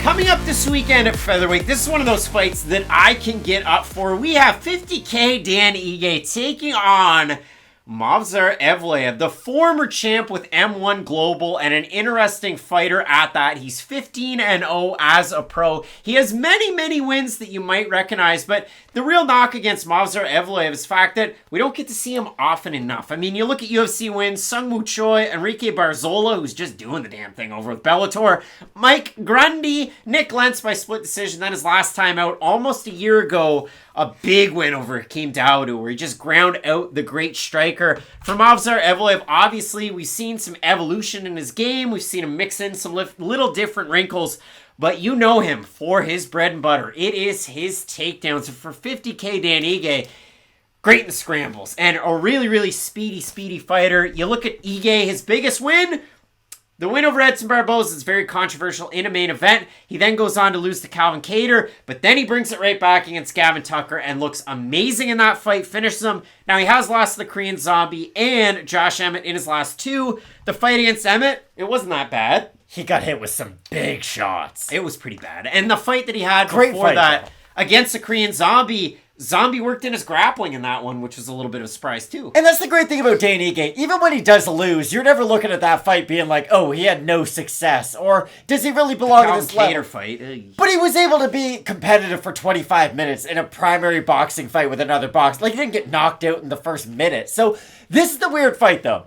if you look at the odds in this fight, and I know we normally get to it a little bit later, Movsar Evloev is a very big favorite here, if you want to read them. So he opened to -200, -405 right now. Dan Ige open +170, +304. So we get fights like this every now and then, where you have someone who's kind of on the outskirts of the rankings, or in that 14 to 15 range, and they're finally getting their big opportunity, and they're going to fight like that top 5 fighter, but also they're going to be a huge favorite going into that fight. Doesn't happen often, but I always remember when Khabib fought Michael Johnson. That was kind of his first introduction to the limelight. Michael Johnson was in the top 5. He was a big favorite going into that. Another one, a more recent example, Khamzat Chimaev versus Gilbert Burns. Like, there is sort of precedence for this in the past, but this is kind of where my question leads to. What has Movsar Evloev done to be justified as such a big favorite over Dan Ige? And I know some people look at Dan Ige and they agree with what you said. He had a close fight with Edson Barbosa. A lot of people felt like he lost that fight. He hasn't been able to beat any of the top contenders, even though he has been in there with them. And his biggest win as of late is over Gavin Tucker, who, you know, we like, but let's be honest, Gavin Tucker's not really at the level of some of these other guys. I'm just curious why so many people are confident in Movsar Evloev, a guy who I witnessed with my own 2 eyes get caught in multiple guillotines by Nick Lentz, and they kind of got really scary at a couple points too. Like, I know Evloev is largely, and I don't like saying it this way, I just don't know how to say it, he's kind of credited with ending the career of Nick Lentz. He was able to damage him a lot in that fight, and I know it's a split decision. I'm here to tell you it wasn't. Movsar Evloev beat the brakes off Nick Lentz. It's just Lentz was credited with some of those close guillotine attempts, and that's what the judges saw. But Evloev did make at least a little bit of an evolution with his own striking in that fight, and I think it's going to be interesting to see how much does he strike with a guy like Dan Ige, because Ige is at his most dangerous in that boxing range, but like you said, great with the scrambles, got really good takedown defense himself. I'm just curious, when do you think Evloev goes for a takedown? Is it the first exchange? Do you think he plays around on the feet a little bit? How do you see the early goings of this fight? Yeah, to me, Evloev's one of those weird cats where we've seen him train at Tiger Muay Thai in the past, kind of like a Piotr Jan, and then making the evolution into the UFC, and what do we get? Well, with Piotr, his ground game's not... I mean, his last time out, it wasn't great. Pretty good. He got backpacked, but usually, it's not too bad. Movsar, his striking, it's not great. It's not bad. Improving. It's not great, but it is the relentless takedown attempts. It is the pressure. It is the threat of the submission at all times. And again, for Evloev in the UFC, consider this. Sung Woo Choi, decision win. Enrique Barzola, decision win. Mike Grundy, decision win. Nick Lentz, decision win. And it's weird, too, because for a guy who's a grappler, they gave him all good I mean, Sung Woo Choi is what it is. I mean, Sting's good at the feet. He's got some submissions, but that is usually where he lacks. But the other guys, Grundy, good wrestler. Again, in the UFC, it wasn't a great run. Enrique Barzola, like I said, doing it over with Bellator. He's inserted himself into that Grand Prix. And Nick Lentz, I mean, the Carney, he's the guillotine king. Yes. Hakeem Dawodu, though, I mean, for Movsar Evloev, what you saw in that fight was, and Matt, I know you talk about it a lot. Okay, both guys are good at striking. One guy might have a slight advantage on the ground. Who's going to break first and go for a takedown? I don't look at it like that in this fight as, okay, well, Movsar can't hang with Dan Ige, so he's got to go for the takedown. I think it's Movsar's so good on the ground, he should take Dan Ige down. He's probably going to take Dan Ige down. I'm just curious if he does have that kind of a game plan, and if Ige is able to defend some of those takedowns early. I know what Dan Ige looks like in the 5th round of a grueling fight, and he looks pretty much like the fighter who showed up in the 1st round, other than some of the damage he eats. But that's the other thing you have to talk about with Dan Ige. One of the toughest guys to ever fight in this division. So Dan Ige has 5 more fights than Movsar Evloev. Look at their faces. One guy's been hit a lot more. But that's the thing about Ige. Like, he ate overhand rights from Josh Emmett. I don't think you understand how crazy of a statement that is. Like, he ate some of the biggest punches this division has to offer his last time out, and that was a pretty close fight he had with Emmett. Emmett definitely won it, but Dan Ige made a fairly good account of himself in some of those boxing exchanges, and that's why I'm curious to see if this fight does make it to the 3rd round. If Ige is able to defend some of those takedown attempts early, I definitely think Ige can outstrike Evloev in the 1st round, but if Evloev's a more tired version of himself, if his hands start to drop and drop and drop, that's when Dan Ige could set up a big shot later on in this fight. I just think this is such a fun fight because Evloev has that eye-catching talent. There's just a few questions we'd love to see get answered, and Dan Ige is the type of opponent who will answer those questions for us. So we threw it on out to you in the YouTube community tab in saying that, hey, we got to hear from you. What are your thoughts on this one? Bo said, seeing how successful TKZ was against Ige in the grappling department makes me side with Evloev, but I'm definitely not betting on it. Bill saying, I like Evloev because of the ground game. He knows when to mix it in, secure rounds if he can't find a finish. Also, I didn't like Dan Ige's recent performance in He's 2-3 in his last 5 fights. What else? Dan Farmer, Evloev easily in the grappling. John saying Evloev probably wrestles him for 2 rounds and barely escapes last round. It's a draw. JB saying Evloev by a mile. And I'll go with one more. Dev the Dude saying easy one. And Artem MMA Analysis, who's always there in the comment section, saying Evloev. So, Matt, fans are with Evloev. He's minus 400 favorite. Pop and popcorn. So, I don't like the odds. What is the pick here? Because I do have Movsar Evloev. I think he can mix it in. Again, Korean Zombie for Dan Ige, you're probably thinking I have a grappling advantage here. So if we strike, it is what it is. And then Korean Zombie's taking me down. What's going on? Like that Korean Zombie did Darce choke Dustin Poirier, though. Like, Korean Zombie can grapple his ass off. Remember that? Twister. Because Leonard Garcia, guy who could not grapple. Here's the weird thing about this fight. I'll say this how, like, Teddy Atlas gives his predictions in his podcast. For the odds, I don't think Dan Ige is a bad pick. I'm just going to say that right now. He's fought the way higher level of competition. It's not even close. Whether he's beat them or not, I do not care. He has been in there with some of the best guys in the world, and I really do think that matters. I agree with you, though. I do think if Movsar is able to get that takedown early, there's not much Dan Ige is going to be able to do defensively off his back. I think maybe he can avoid getting submitted like a lot of Movsar's past opponents have been able to, but I do see Movsar being able to go back to the takedown over and over again. Ige might be able to make it more competitive in that 3rd round, but I do like Movsar Evloev in this fight. I'll say this, though. I'm way more excited for this than the main event. Oh, yeah. Not even close. Oh, yeah. Big time featherweight action coming up this weekend. Both of us going with the man who does not possess a nickname, but is a former M1 Global Champion, Movsar Evloev, to get the win. Let us know, again, down in that comment section. Hit it up, and if you haven't subscribed already, do that. Please, because it would mean a lot to the channel, a like as well, but we don't ask for much. We got a big-time main event coming up, and you shouldn't sleep on it. Volkov taking on Rozenstruik. Keep it locked in with Fight Night Picks, as we always say. Let's get into it. In an interesting main event coming up this weekend, we have Drago, Alexander Volkov, in another main event, taking on Bigi Boy, Jairzinho, Rozenstruik in another main event. And for both of these guys, sketchy results as of late. I mean, for Rozenstruik, comes into the UFC and he's off like a freight train. He's looking amazing. He's like Anthony Hamilton way back when. Or for those of you who don't know Anthony Hamilton, like Alan Jackson at one point, I guess. Which was a diesel locomotive. What a good song. Good tune. But for Rozenstruik in the 5-on-in, a loss to Francis Ngannou, a win over JDS, a loss to Cyril Gane, a win over Augusto Sakai, and a loss his last time out to Razor Blades. And for Volkov, win over Walt Harris, win over Overeem, lost to Cyril Gane, win over Tybura, and then a loss to Tom Aspinall. And I mention this because, yes, Rozenstruik, 2-3 in his last 5. Volkov, 3-2 in his last 5.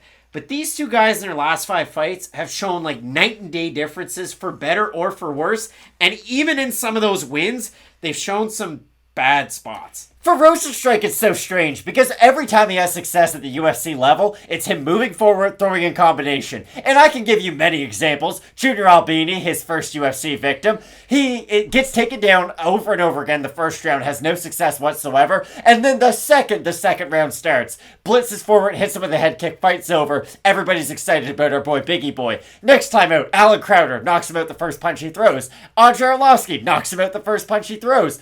Alistair Overeem has no success whatsoever, but what's the common theme of Jairzinho's career? What happened with 10 seconds left? Decided to move forward and throw in combination. One of those punches lands, Alistair goes down. It's just when you watch Rozenstruik, he's one of the more frustrating fighters to watch because it is so apparent what his strengths are and how he could most easily employ them. I would go back to the Augusto Sakai fight. I've had a lot of people ask me, what do you think about the height difference between Alexander Volkov and Jairzinho, and do you think it's going to play a factor? I honestly don't, and this is why. Augusto Sakai physically is kind of similar to Alexander Volkov.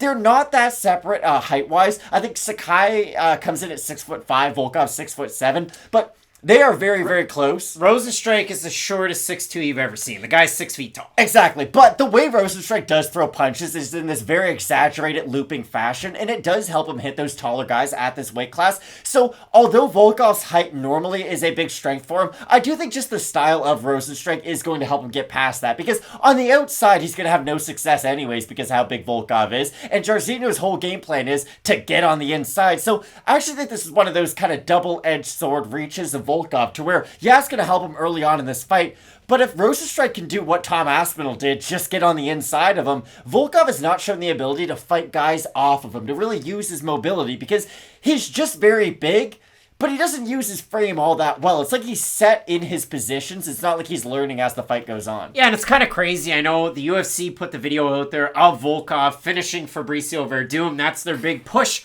for this weekend. They could have gone with any other fight. I like the Overeem one. They could have gone with the Wild Harris one too. I do like the Overeem one as well, but it's weird to see the peaks and valleys of Volkov's career because not that long ago, Bellator 2015, losing to Tony Johnson. That was 7 years ago, losing Craig. to Czech Congo, but that was off a big win streak. Then he goes on another win streak, ends up in the UFC, beats Struve, beats Verdum, and it's like, wow, we're off to the races. He's beating Derek Lewis until the final bell. And there, Derek Lewis beats him. He beats Greg Hardy, and then he loses to Curtis Blades, and he gets taken out a bunch. And then he beats Wild Harris and Overeem. And the reason why I talk about those two wins, because that looked like another new Volkov. He was thick boy Volkov. He gained weight. He looked big. He was confident. He had a new back piece. Everything was different.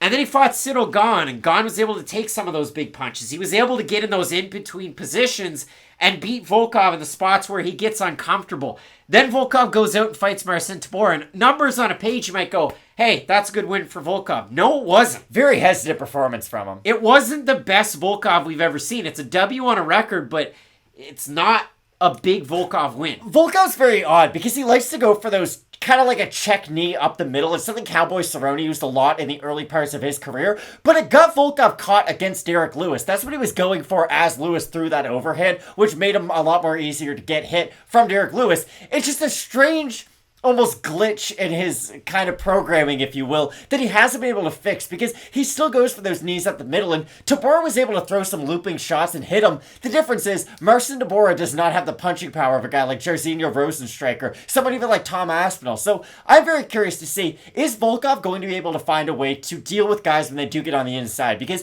wrestling used to be the thing that gave him issues. It was guys would get on the inside, take him down, Volkov couldn't do anything. He was able to gain weight, and that did seem to help him defend some of those takedowns. But the problem was, it's almost like he focused so much on defending the takedowns that he never really came up for a solution to deal with strikers to get on the inside of him. And I do think that's going to be what Jairzinho's game plan is. Yeah, I mean, for Rozenstruik, again, you look at the losses. I mean, Derek Lewis, you focus, on Volkov. That Derek Lewis fight, a lot of people remember that, and then they go, okay, Rozenstruik beat Overeem at the 11th hour, so hey, that's how it's going to happen. But for Rozenstruik in the UFC, again, Francis Ngannou throws windmills at him, knocks him out. Cyril Gane grinds him up against the cage. That was an awful fight. It wasn't a great fight, and Curtis Blades was the last matchup. Can I be honest, though? I didn't think Jairzinho looked that bad against Curtis Blades. Like, he almost knocked him out with a flying knee in the third round of that fight. Like, he at least showed that he's still dangerous in the third round of a fight that he's not winning. And yes, that doesn't count for a win. It's a moral victory at that. But it at least proves that Jairzinho still can be dangerous, no matter what the outcome of the fight is. Like, if the Alistair Overeem fight didn't prove that to you, I do feel like the Curtis Blades fight helped reinforce that a little bit. Because, yes, it's a loss, but Jairzinho did a pretty good job at defending the takedowns of Curtis Blades. It's not like he spent the majority of the fight on his back. The fight was just sort of boring and them looking at each other in the mirror. So, I think the best version of Jairzinho, who's moving forward, throwing in combination, could probably knock out Alexander Volkov in like the first, maybe even the second round. It's just, like you said, both of these guys are kind of those peaks and valley type of fighters, so it really depends what version of both guys we're going to get this weekend. And Tom Aspinall's a great fighter. Extenuating circumstances about Volkov getting to that fight aside, like, Volkov looked really flat in that fight. Straight up, as soon as it started, he looked like a shell of man. So, threw this out there in the YouTube community tab. With the dust settled, now we can get to some more exciting stuff. The graphics are updated. Of course, you've seen that throughout the tenure of this video, but you folks voted for it. We're going for a different look. And actually, if nobody noticed, the whole thing's different. Everything about this is different. But we threw it on over there to get an idea of what you folks are thinking. Bill is saying, I see this one being a lot like Louis Volkov, where Volkov is winning until he isn't. Acai Fueled saying either Jairzinho by knockout or Volkov by decision. Jairzinho scorecards equal no action. We also have Carnage, not sure. Really, both have looked very underwhelming recently. I say Volkov due to his reach and volume. I feel like I should be more excited for the fight than I am. Bundle of Humble, I think Volkov, his best days are behind him. Rozenstruik made some improvements and is still hungry. And Chad, the UFC dad, saying, just going to keep on riding these underdogs. Jairzinho all the way. Matt, the odds for this fight, to give you an idea, Volkov minus 160 at open, minus 155 now. Rozenstruik open plus 140, plus 130 or thereabouts. Your thoughts on the pick for this fight? I like the underdog in Jairzinho Rozenstruik. Again, I took a lot from the Marcin Tybura fight against Alexander Volkov because Tybura went into that fighting like a striker, not fighting like a wrestler like he normally does. And he was able to have fairly good levels of success. He was able to get on the inside of Volkov's reach. And maybe Volkov fought that fight thinking, hey, I can let him get on the inside because he's not as dangerous. I just think that if Rozenstruik is able to crash that distance and even hit him with one big shot over the top, I think Rozenstruik has that kind of power to where he could put Volkov out. I agree, and Volkov's one of those guys. I agree with your assessment. Volkov's one of those guys, we're throwing a knee, we're going to put a hand up there. There's so much room to get... Like, we talk about Justin Gaethje. Just walking forward, hands up here, you either land on his cheeks or you hit his forearms, and that's what you get. But Volkov's defenses are weird. Like, if he was a boxer, like, would he go mummy stance? Like, Philly Shell is good. Floyd Mayweather fought his whole life doing this, and, like, Dustin Poirier does it too. You'll see him do that a lot. Those are two extremely good boxers, though. I don't know if you know this. And Volkov, you're right. It's almost like he has that lean back problem. Because, again, I'm going to hammer this home until someone corrects me and tells me I'm wrong. I think tall people, just in general, do something wrong in sparring by being tall. I think when you're used to being the taller person in the training room, you can get used to just being lazy, leaning back. Luke Rockhold had a whole career of doing this. And I do think Volkov does kind of play into my theory a little bit. And that's why I think Rozenstruik can chin him. And I can't wait to see how the weight cut goes for Paulo Costa in training for that fight with Paddy Pimblett to learn how to make 185. That does excite me quite a bit. I do have Alexander Volkov in this fight for the well-rounded attributes. But again, if Volkov just pushes the pace, which I've seen him do in, 34 fights? Like, it's been a while, though, is the problem. I know it has the last two. And the weirdest part about it is just those last two fights for Volkov. Tybura, not a great win. Is he going to wrestle me? But he doesn't. He strikes, so it was really weird. And his last time out against Tom Aspinall, you're going into his, home turf in England. Is he going to strike? Is he going to try and grapple me? And Volkov... Like, it was just that riff from, You really like this. And it's just Rolling Stones, start me up, and he never started up. So I do expect him to come out, another big opportunity at a main event, to push a pace, to fight a Drago fight, to get a win. But if you like that underdog spot in Jairzinho Rozenstruik, like I said, I agree with your assessment of that. It's just for Volkov... He hasn't been the thing that he was for a little while now, so I do find it hard to think that he's going to go back in time to find the form that he did find when he fought guys like Fabricio Verdum or even Alistair Overeem when they had fought. I do think maybe past the hills a little bit too aggressive. I just do think he's on the other side of his prime at this point, and that's why I like Rozenstruik. Matt going with Surinam's own Jairzinho Rozenstruik. I have Alexander Volkov. We have question mark kicks. It's 2 hours before the prelims here on the channel. We switched up the graphics for this show. Question mark kicks will remain unchanged, so you don't have to worry about that. But we're having a lot of fun. I mean, we're trying to get out there. YouTube community tab, Twitter at Fight Night Picks. You can find us there as well on Instagram. Matt, I had a cold all weekend. I was in bed. I was sick. I came out Wednesday night. I took some cold medication. I'm amped. I'm here. I'm sure people will get on me for the way my voice sounds, but hopefully they enjoyed the show. I poured my heart and soul into this one.